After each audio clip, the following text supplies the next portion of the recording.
മഴക്കോട്ട് പോലെ ഒരു ഓവർകോട്ട് പുതയ്ക്കാൻ കൊടുക്കും. ആ കോട്ടിൻ്റെ പേരാണ് വെഡിങ് ഗാർമെൻറ്റ്, വിവാഹ വസ്ത്രം. അതും അത് ചകതിയേറിയാൽ കരിത്തറ്റം തിന്നാം, മൂക്കറ്റം കുടിക്കാം, ഏമ്പക്കം വിടാം, എഴുന്നേറ്റ് പോകാം.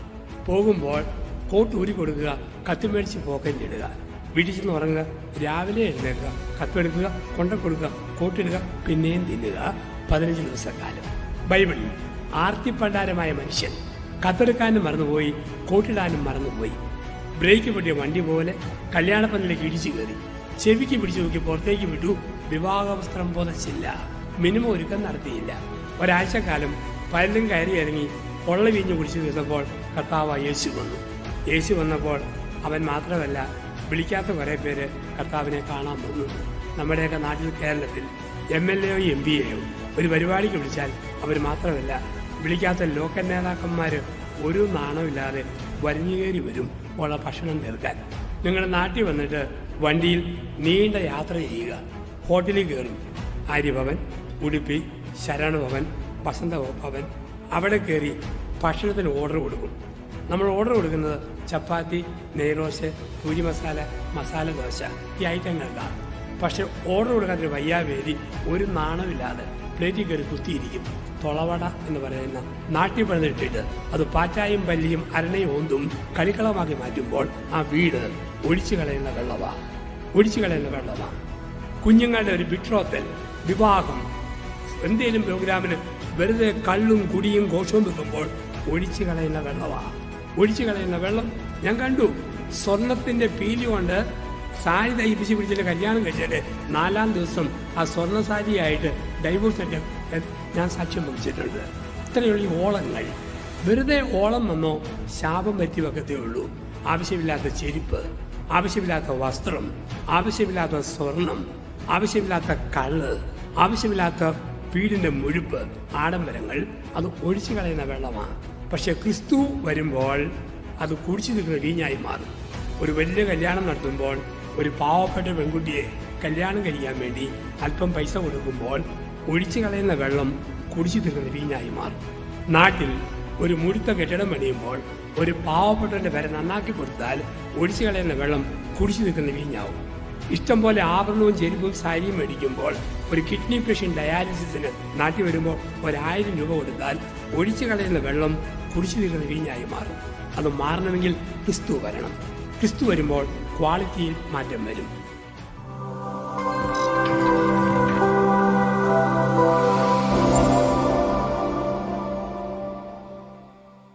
പിതാവിൻ്റെയും പുത്രൻ്റെയും പരിശുദ്ധാത്മാവിൻ്റെയും നാമത്തിൽ ആമേൻ. വിശുദ്ധ മർക്കോസിൻ്റെ സുവിശേഷം 8-ാം അധ്യായം 27 മുതൽ 30 വരെയുള്ള തിരുവചനങ്ങൾ. മർക്കോസ് 8, 27 മുതൽ 30 വരെ. യേശുവും ശിഷ്യന്മാരും കേസരിയ ഫിലിപ്പിയിലെ ഗ്രാമങ്ങളിലേക്ക് പുറപ്പെട്ടു. വഴിമധ്യേ അവൻ ശിഷ്യന്മാരോട് ചോദിച്ചു, ഞാൻ ആരെന്നാണ് ആളുകൾ പറയുന്നത്? അവർ പറഞ്ഞു, ചിലർ സ്നാപക യോഹന്നാനെന്നും മറ്റു ചിലർ ഏലിയായെന്നും വേറെ ചിലർ പ്രവാചകന്മാരിൽ ഒരുവനെന്നും പറയുന്നു. അവൻ ചോദിച്ചു, എന്നാൽ ഞാൻ ആരെന്നാണ് നിങ്ങൾ പറയുന്നത്? പത്രോസ് മറുപടി പറഞ്ഞു, നീ ക്രിസ്തുവാണ്. തന്നെക്കുറിച്ച് ആരോടും പറയരുതെന്ന് അവൻ അവരോട് കൽപ്പിച്ചു. നമ്മുടെ കർത്താവ് ശംസിഹായുടെ പിറവി തിരുനാളിന് ഒരുങ്ങുന്ന കാലമാണ് അഡ്വൻസ് സീസൺ, ആഗമനകാലം.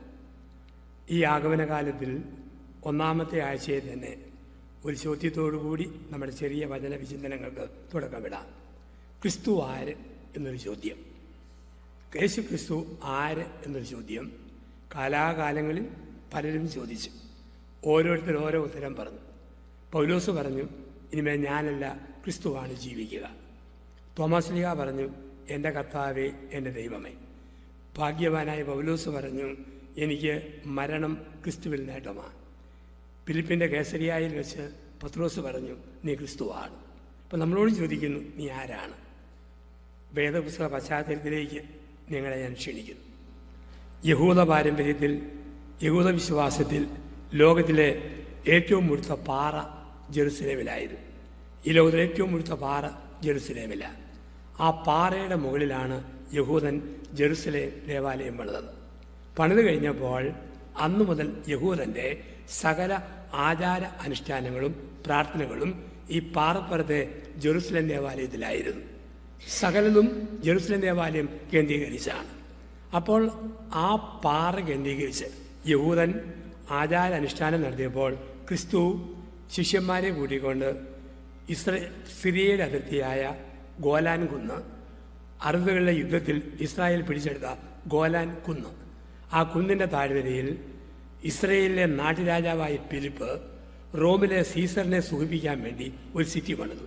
ഇപ്പം ഫിലിപ്പ് രാജാവ് സീസറിന് വേണ്ടി പണിതുകൊണ്ട് ലത്തീൻ ഭാഷയിൽ കെസറിയ ഫിലിപ്പി, ഫിലിപ്പ് സീസറിന് വേണ്ടി പണിത നഗരം കെസറിയ ഫിലിപ്പി. അവിടെ ഒരു പാറയുണ്ട്, ഇന്നും കാണാം. ഞാൻ കഴിഞ്ഞ മുമ്പത്തെ ആഴ്ച കെസറിയ ഫിലിപ്പിയിലുണ്ടായിരുന്നു, ഇസ്രയേൽ ടൂറിൻ്റെ ഭാഗമായിട്ട്. ഇന്നും കാണാം 500 അടി വീതിയുള്ള ഒരു പാറ, 100 അടി പൊക്കം, 500 അടി വീതി. ആ പാറയുടെ മൂട്ടി വെച്ച് ഈശോ പറഞ്ഞു, പത്രോസേ, നീ പാറയാണ്. ജെറുസലേം ദേവാലയത്തിൻ്റെ പ്രാധാന്യം പോയി.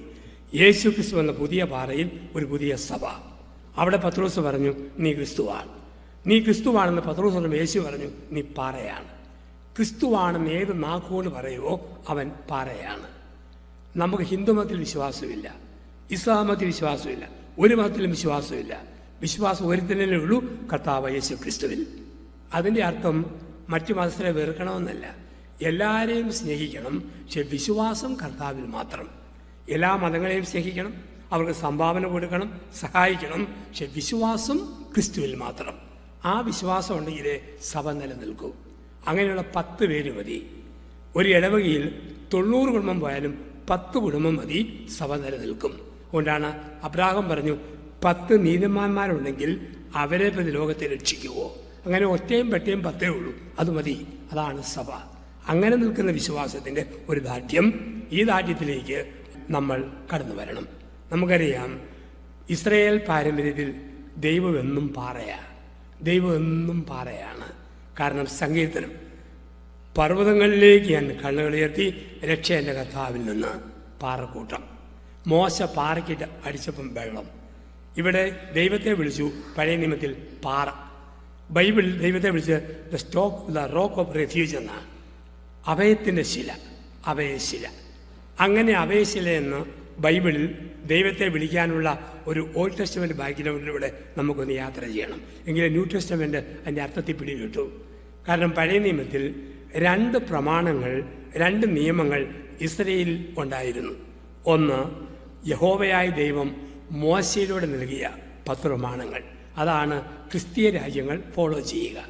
2, ഹമ്രാബി എന്ന ക്രൂരനായ ഭരണാധികാരി നൽകിയ 10 നിയമങ്ങൾ. അതാണ് മുസ്ലിങ്ങൾ ഫോളോ ചെയ്യുക. ഞാൻ പറയുന്നു, അങ്ങനെയാകരുത്. ഇത്രയും കടുപ്പമുള്ള നിയമം കൊടുത്ത ഹമ്രാബിയും ഒരു കാര്യം പറഞ്ഞു വെച്ചു. അദ്ദേഹം പറഞ്ഞു, ഏത് മതവും ബലിയർപ്പിക്കുന്ന ബലിപീഠം ഒരു കല്ലാണ്. നമുക്ക് അൾത്താരക്കല്ലുണ്ട്, ആശ്വദിക്കപ്പെട്ട കല്ലുണ്ട്. ഇപ്പം ബലിപീഠം ഒരു കല്ലാണ്. ആ ബലിപീഠം ദൈവത്തിൻ്റെ വാസസ്ഥലമാണ്.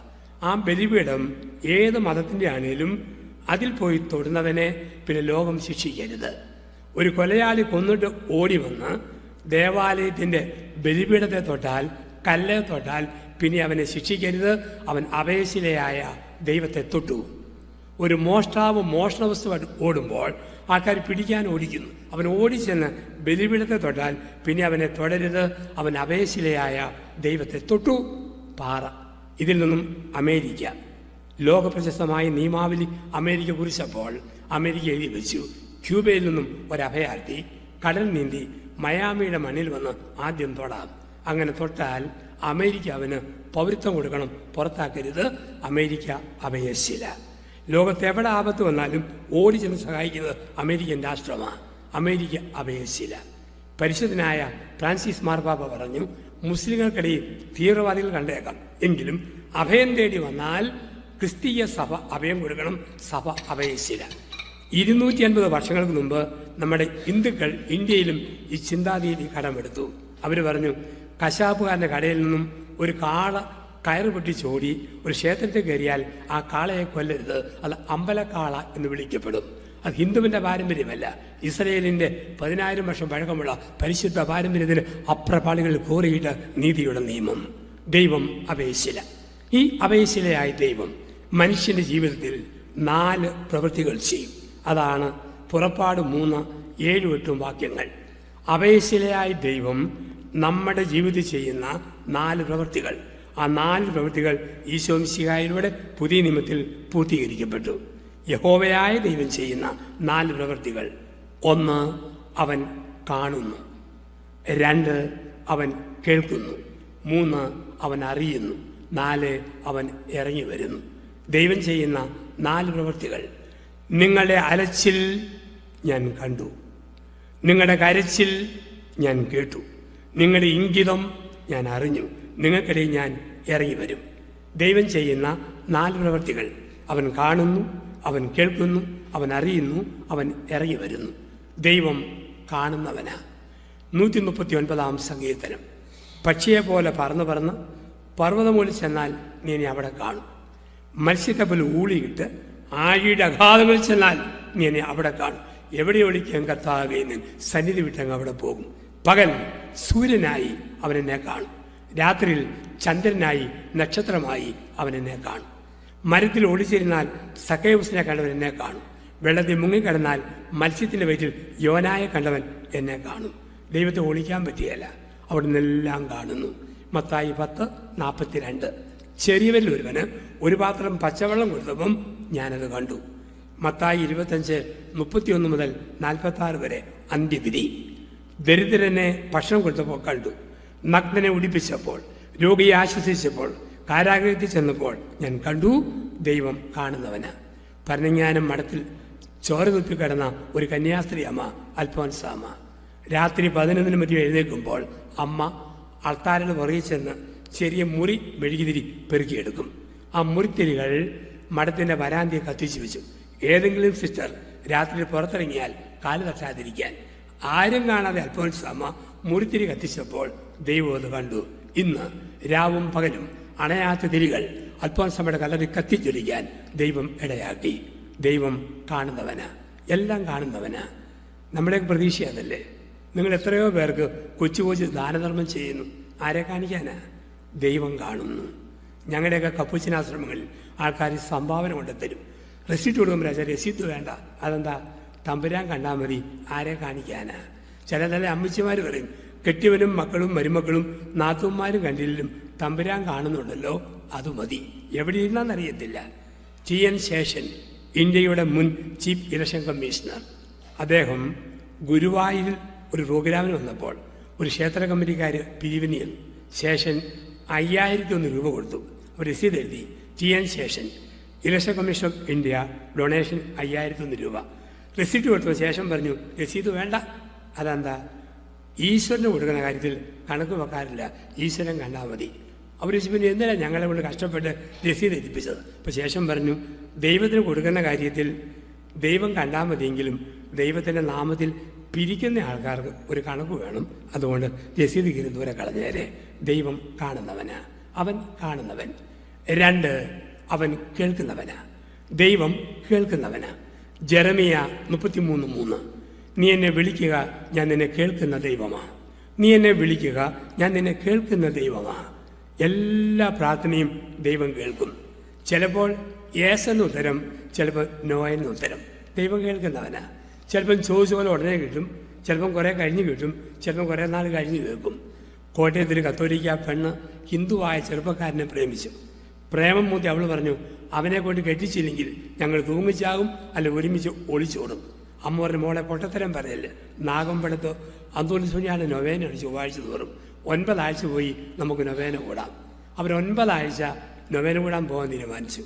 5ാമത്തെ ആഴ്ചയിലുള്ള പറഞ്ഞു, അമ്മേ ഇനി നമുക്ക് പോകണ്ട, നിർത്തിയാക്കാം. അമ്മ വെച്ചാൽ എന്നാടി? അവൻ നിന്നെ കെട്ടാവെന്ന് പറഞ്ഞു.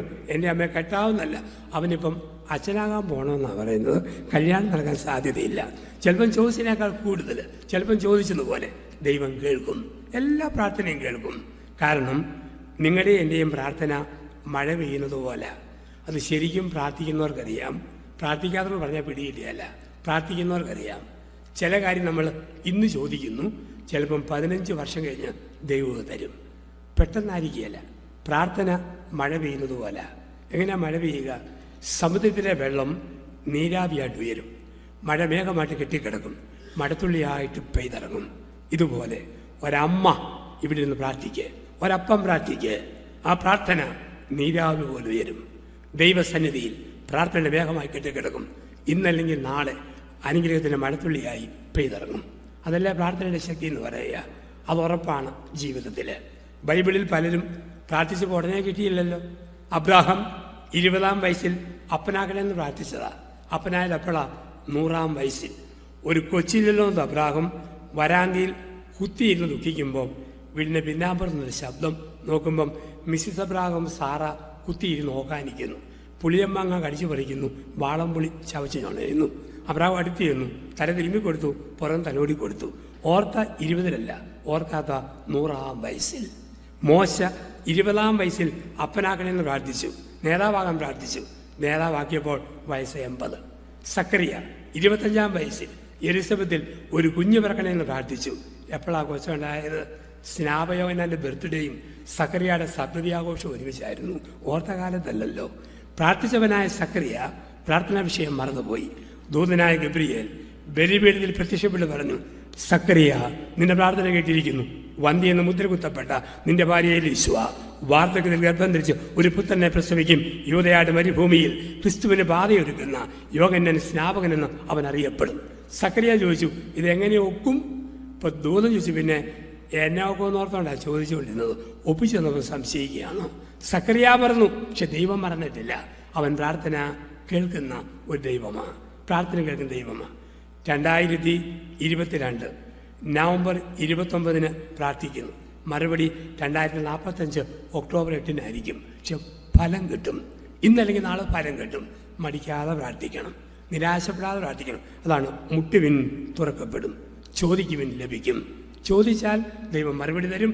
ഉറപ്പാണ് തിരുവൻ നമുക്ക് തരിക. അപ്പോൾ അവൻ കേൾക്കുന്ന ദൈവമാണ്.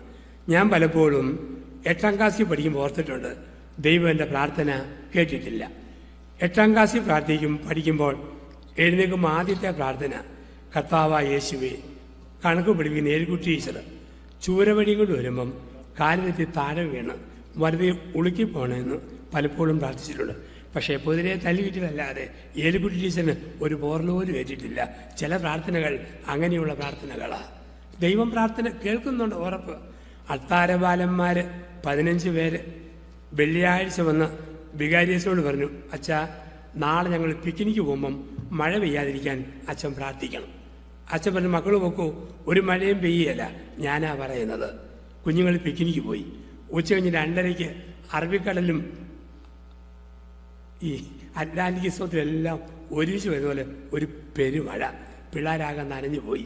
അച്ഛന് ചമ്മലെ പമ്മലെ ജാളിയത. ഞായറാഴ്ച ഓൾട്ടർ ബോയ്സ് കുർബാനയ്ക്ക് വന്നപ്പോൾ വികാരിയച്ഛൻ കുർബാന കുപ്പായം നോക്കുന്ന അലമാരിയുടെ പുറകിൽ പോയി ഒളിച്ചിരുന്നു. കുഞ്ഞുങ്ങൾ കയ്യോടെ പിടികൂടി. എന്താ അച്ഛൻ ഒളിച്ചിരിക്കുന്നത്? അച്ഛൻ പറഞ്ഞു, മഴ പെയ്യല്ലെന്ന് ഞാൻ പറഞ്ഞിട്ടും മഴ പെയ്തില്ലേ? അപ്പോൾ എൻ്റെ പ്രാർത്ഥന ദൈവം കേട്ടില്ലെന്ന് നിങ്ങൾ കരുതല്ലോ എന്ന് കരുതി ഒരു ചമ്മലായിട്ട് ഒളിച്ചതാ. ഉടനെ പിള്ളേർ പറഞ്ഞു, ആരാ പറഞ്ഞ അച്ഛാ ദൈവം പ്രാർത്ഥന കേട്ടില്ലെന്ന്? ദൈവം പ്രാർത്ഥന കേട്ടു. പെയ്യല്ലേ എന്ന് അച്ഛൻ പറഞ്ഞപ്പം പെയ്തോട്ടെ എന്ന് ദൈവം മറുപടി തന്നു. ചിലപ്പം ചോദിക്കുന്ന ഉത്തരവല്ല കിട്ടുക, നമ്മൾ ചോദിക്കുക, ദൈവം തരും. പ്രാർത്ഥന കേൾക്കുന്നവന് അവൻ കാണുന്നവൻ, അവൻ കേൾക്കുന്നവൻ. 3, അവൻ അറിയുന്നവൻ.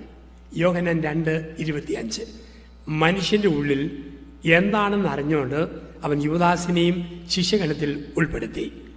മനുഷ്യന്റെ ഉള്ളിൽ എന്താണെന്ന് അറിഞ്ഞുകൊണ്ട് അവൻ യൂദാസിനെയും ശിഷ്യഗണത്തിൽ ഉൾപ്പെടുത്തി. ഒരു പച്ച മനുഷ്യനായ എൻ്റെ കുറവറിഞ്ഞ ദൈവം എന്നെ അച്ഛനാക്കിയത്, ഞങ്ങളെ അച്ഛന്മാരാക്കിയത്. ഒരു പച്ച മനുഷ്യൻ്റെ കുറവറിഞ്ഞ ഒരുവനെ ഭർത്താവാക്കിയത്, ഒരുത്തിയെ ഭാര്യയാക്കിയത്, അമ്മയാക്കിയത്, അപ്പനാക്കിയത്. നമ്മുടെ മികവൊന്നുമല്ല. ദൈവം അറിയുന്നു, എല്ലാം അറിയുന്നു. രഹസ്യത്തിൽ ചെയ്യുന്ന കൊച്ചു കൊച്ചു നന്മ ദൈവം അറിയും. ചെറിയ പാപവും ചെറിയ പുണ്യവും ദൈവം അറിയും. ദൈവം അറിയുന്നവനാ. 4, അവൻ ഇറങ്ങി വരുന്നവനാണ്. നിങ്ങൾക്കിടയിൽ ഇറങ്ങി വരും. ദൈവം ഇറങ്ങി വരുന്നവനാ. ഒരു വ്യത്യാസം ഓർത്തോണം. മറ്റു മതങ്ങളുടെ ദൈവസങ്കല്പവും ക്രിസ്ത്യാനിറ്റിയും തമ്മിൽ ഒരു ബേസിക് ഡിഫറൻസ് ഉണ്ട്. മറ്റു മതങ്ങളിൽ മനുഷ്യൻ ദൈവത്തെ അന്വേഷിക്കുന്നു. തപസ്സിലൂടെ, പ്രായശ്ചിത്തത്തിലൂടെ മനുഷ്യൻ ദൈവത്തെ അന്വേഷിക്കുന്നു. പക്ഷേ ക്രിസ്തു മതത്തിൽ ദൈവം മനുഷ്യനെ അന്വേഷിക്കുന്നു. യോഹന്നാൻ 3:16 തന്നെ വിശ്വസിക്കുന്ന ഒരുവനും നശിച്ചു പോകാതെ നിത്യജീവൻ പ്രാപിക്കേണ്ടതിന് തന്റെ ഏകജാതനെ നൽകുവാൻ തക്കവിധം ദൈവം ഈ ലോകത്തിലേക്ക് തന്റെ പുത്രനെ അയച്ചു. ദൈവം ഇങ്ങോട്ട് ഇറങ്ങി വരിക. ബൈബിളിലെ ദൈവം not as a being but as a becoming എന്നാണ് ദൈവത്തിൻ്റെ കോൺസെപ്റ്റിൻ്റെ ഇൻ്റർപ്രിട്ടേഷൻ.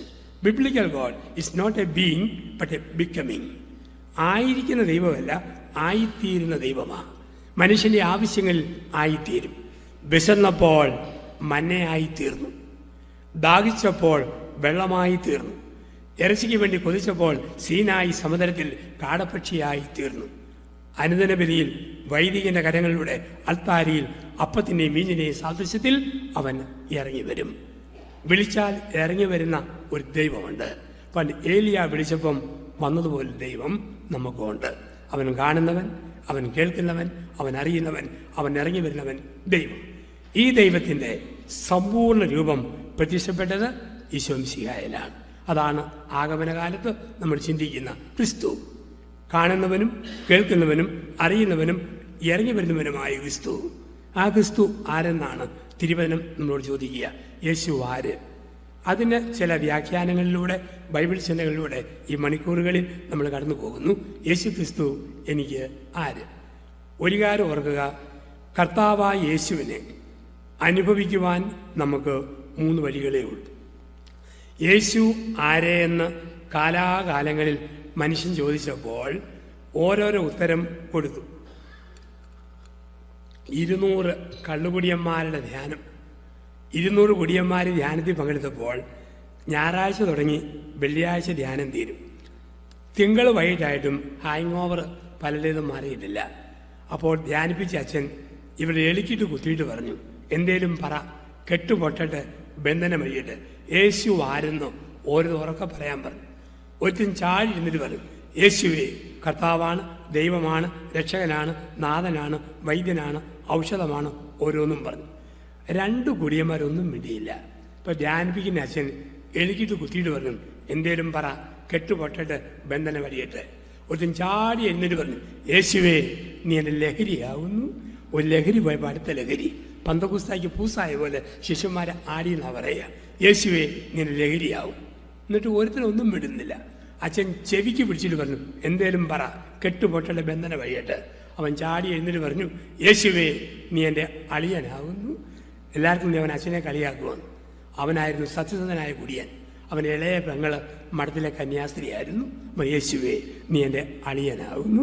ആരാണ് യേശു എന്ന് ഈ രാത്രിയിൽ നമുക്കൊരു ചോദ്യം. യേശു ക്രിസ്തു എനിക്ക് ആര് എന്നൊരു ചോദ്യം നമ്മളും ചോദിക്കണം. ഈ ക്രിസ്തുവിനെ അനുഭവിക്കുവാൻ 3 മാർഗങ്ങൾ ബൈബിളിൽ പറഞ്ഞിട്ടുണ്ട്. ആഴമായ ചിന്തയിലൂടെ നമ്മൾ കടന്നു പോകുന്നു. ക്രിസ്തുവിനെ അനുഭവിക്കാൻ 3 മാർഗങ്ങൾ. നമ്മൾ ഭാരതീയരാണ്. ഭാരതത്തിൽ വിശുദ്ധിയുടെ വഴികളെ വിളിക്കും ഡിവൈൻ മാർഗാസ്, ദൈവിക മാർഗങ്ങൾ. ഈശോ ഇന്നലെയും ഇന്നും എന്നും ഒരേ ആളാണ്. എബ്രായർ 13:8. ഇന്നലെയും ഇന്നും എന്നും ഒരേ ആളാണ്. അങ്ങനെയെങ്കിൽ യേശു ക്രിസ്തു പിറന്ന രാത്രിയിൽ 3 കൂട്ടർ ഈശോയെ കണ്ടു. ലോകാവസാനം വരെ ഈശോയെ കാണാൻ 3 കൂട്ടർക്കേ പറ്റൂ. 3 മാർഗത്തിലൂടെ പറ്റൂ കർത്താവിനെ കാണാൻ. 1 കർമ്മമാർഗം. കർമ്മമാർഗം ഏൽപ്പിച്ച ജോലി അന്തസ്സായിട്ട് ചെയ്യണം. ഒരച്ഛനാണോ അച്ഛൻ്റെ പണി ഡീസൻ്റായിട്ട് ചെയ്യണം. ഒരു കന്യാസ്ത്രീ കന്യാസ്ത്രീയുടെ പണി, ഒരപ്പൻ അപ്പൻ്റെ പണി, ഒരമ്മ അമ്മയുടെ പണി, ഡോക്ടറുടെ പണി, നേഴ്സിൻ്റെ പണി. പിന്നെ റാന്നിയിൽ ഞാനോട് പറഞ്ഞു, ഒരു കശാപ്പുകാരൻ അന്തസ്സായിട്ട് അവൻ്റെ കശാപ്പ് നടത്തിയാൽ മതി. റബ്ബർ വെട്ടുകാരൻ അന്തസ്സായിട്ട് അവൻ്റെ ടാപ്പിംഗ് നടത്തിയാൽ മതി. ബാത്റൂം വൃത്തിയായിട്ട് അവൻ്റെ ബാത്റൂം കഴിയാൽ മതി. ചെയ്യുന്ന പണി കമ്മിറ്റ്മെൻറ്റോടെ ചെയ്യണം. ആർക്കാണ്ട് വേണ്ടി ഓക്കാനിക്കുന്ന പോലെ പണിയുന്നവർക്ക് ദൈവത്തെ കാണാൻ പറ്റുകയില്ല.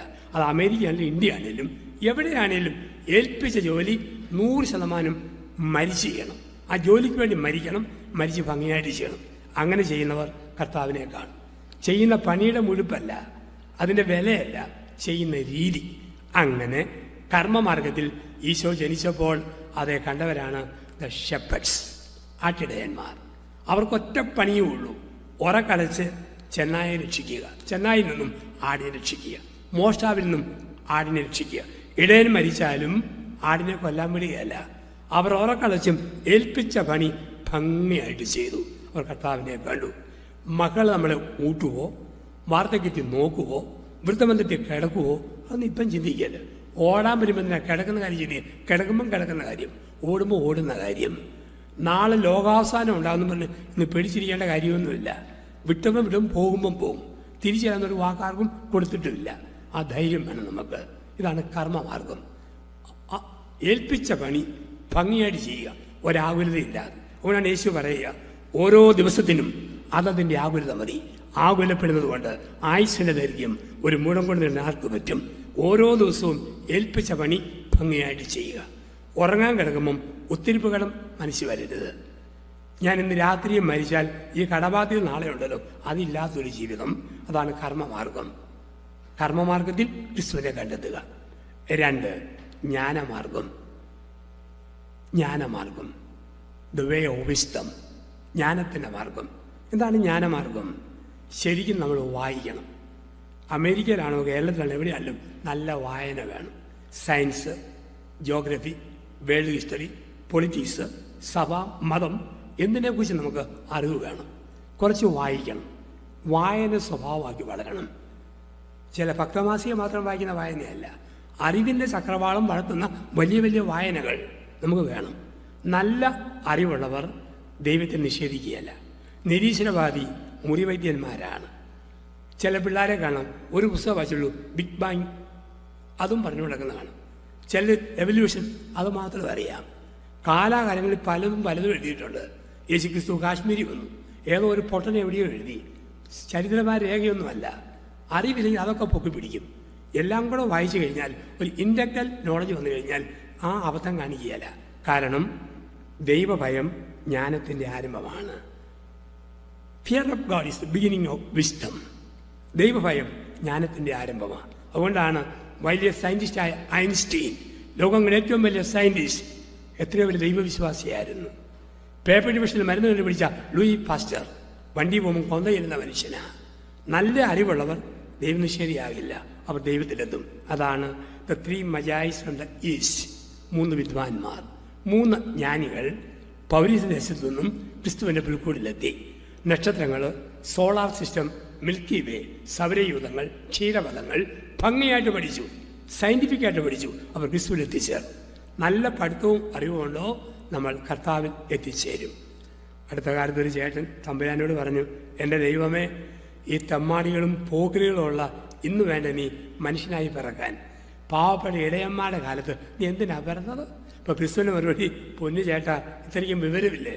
എന്താ, ഇന്ന് എനിക്ക് പിറക്കാൻ എവിടാടാ ഒരു നല്ല കന്യകയും ബുദ്ധിമാന്മാരും ഉള്ളത്? അതില്ലാത്ത ലോകത്തിൽ നമ്മൾ ജീവിക്കുകയാണ്. ഇപ്പോൾ 1 കർമ്മമാർഗം, 2 ജ്ഞാനമാർഗം, 3 ഭക്തിമാർഗം. എന്താ ഭക്തിമാർഗം? കുറച്ച് വചനവും കയ്യടിയും പാട്ടും മാത്രം പോരാ. ദൈവത്തെ കാണാൻ കാരണന്മാർ പഠിപ്പിച്ച കൊന്ത വേണം, നൊവേന വേണം, വണക്കമാസം വേണം, ലുത്തിനിയ വേണം, ആരാധന വേണം. ഭക്തിമാർഗത്തിൽ ക്രിസ്തുവിനെ കണ്ടെത്താം. അങ്ങനെ കണ്ടെത്തിയവൾ പരിശുദ്ധ അമ്മ. അന്നായും ജോവാക്കീമും പഠിപ്പിച്ച പരമ്പരാഗത പ്രാർത്ഥന നിഷ്കളങ്കമായി ഉരുവിട്ടു. അമ്മ ഈശോയെ കാണാൻ ഭാഗ്യം ലഭിച്ചു. 2022 ക്രിസ്മസിന് ഒരുങ്ങുമ്പോൾ ഈ 3 മാർഗങ്ങളിലൂടെ നമുക്ക് ചരിക്കാൻ ശ്രമിക്കാം. ജ്ഞാനമാർഗം, ഭക്തിമാർഗം, കർമ്മമാർഗം. ഈ മാർഗങ്ങളിലൂടെ ക്രിസ്തുവിലെത്താൻ നമുക്ക് ശ്രമിക്കാം. ഇനി ആരാണ് യേശു? ചോദിക്കുന്നുണ്ട്, ഞാൻ ആരാണെന്നാ എല്ലാവരും പറയുന്നത്? ഞാൻ ആരാണെന്നാ നിങ്ങൾ പറയുന്നത്? ഈ സന്ധ്യയിൽ ആ തിരിച്ചറിവും മനസ്സിൽ നമുക്ക് സൂക്ഷിക്കാം. ഞാൻ ആരാണെന്നാ എല്ലാവരും പറയുന്നത്? ഈ നാട്ടിലെ മുസ്ലിങ്ങൾ ക്രിസ്തു ആരെന്ന് പറയും, നാട്ടിലെ ഹിന്ദുക്കൾ ക്രിസ്തു ആരെന്ന് പറയും. അവൻ പണ്ഡിതനാണ്, പ്രവാചകനാണ്, ഗുരുവാണ്, അങ്ങനെ പലതും പറയും. എന്നിട്ട് പറയും, എൻ്റെ ശരീരം സ്വീകരിക്കുന്ന, എൻ്റെ രക്തം കൊണ്ട് നാവ് നനയുന്ന നിങ്ങൾ പറ. എൻ്റെ കുരിശ് കരുത്തി തൂകിയ, എൻ്റെ ആശീർവാദം മേടിക്കുന്ന, എൻ്റെ ശരീരരക്തങ്ങൾ പകുത്തു പങ്കിട്ട് പക്ഷേ നിങ്ങൾ പറ. ഞാൻ ആരാ? ഹിന്ദു അല്ല, മുസൽമാനല്ല, എല്ലാവരും പറയുന്നല്ല, നിങ്ങൾ പറ. ഉത്തരം വേണം. ആരെന്ന്, യേശു ക്രിസ്തു ആരെന്ന് ഒരു പേഴ്സണൽ കൺവിക്ഷൻ, ആ കൺവിക്ഷനിൽ വരുന്ന ഒരു പേഴ്സണൽ ആൻസർ നമുക്ക് വേണം. യേശു ക്രിസ്തു ആര് എന്ന ചോദ്യത്തിന് അതിന് ഏറ്റവും നല്ല ഉത്തരം തരുന്നത് സുവിശേഷകനായ യോഹന്നാനാണ്. യോഹന്നാനെ ബേസ് ചെയ്താണ് ഈ മണിക്കൂറിൽ അച്ഛൻ്റെ ആത്മീയ ചിന്തകൾ പങ്കുവെച്ച് പോവുക. യോഹന്നാൻ്റെ സുവിശേഷത്തിന് ബൈബിൾ പഠനങ്ങളിൽ 4 പേരുകളുണ്ട്. യോഹന്നാൻ്റെ സുവിശേഷത്തിന് ബൈബിൾ പഠനങ്ങളിൽ 4 പേരുകൾ. 1 ദ ഗോസ്പൽ ഓഫ് ലൈറ്റ്, പ്രകാശത്തിൻ്റെ സുവിശേഷം. 2 ദ ഗോസ്പൽ ഓഫ് ലൈഫ്, ജീവൻ്റെ സുവിശേഷം. 1 പ്രകാശത്തിൻ്റെ, 2 ജീവന്റെ. 3 ദ ഗോസ്പൽ ഓഫ് അബൻഡൻസ്, സമൃദ്ധിയുടെ സുവിശേഷം. ദ ഗോസ്പൽ ഓഫ് അബൻഡൻസ്, സമൃദ്ധിയുടെ സുവിശേഷം. 4 the gospel of signs and wonders, അടയാളങ്ങളുടെയും അത്ഭുതങ്ങളുടെയും സുവിശേഷം. Science, SIGNS, science. സയൻസ് അല്ല, സയൻസ്, അടയാളങ്ങൾ.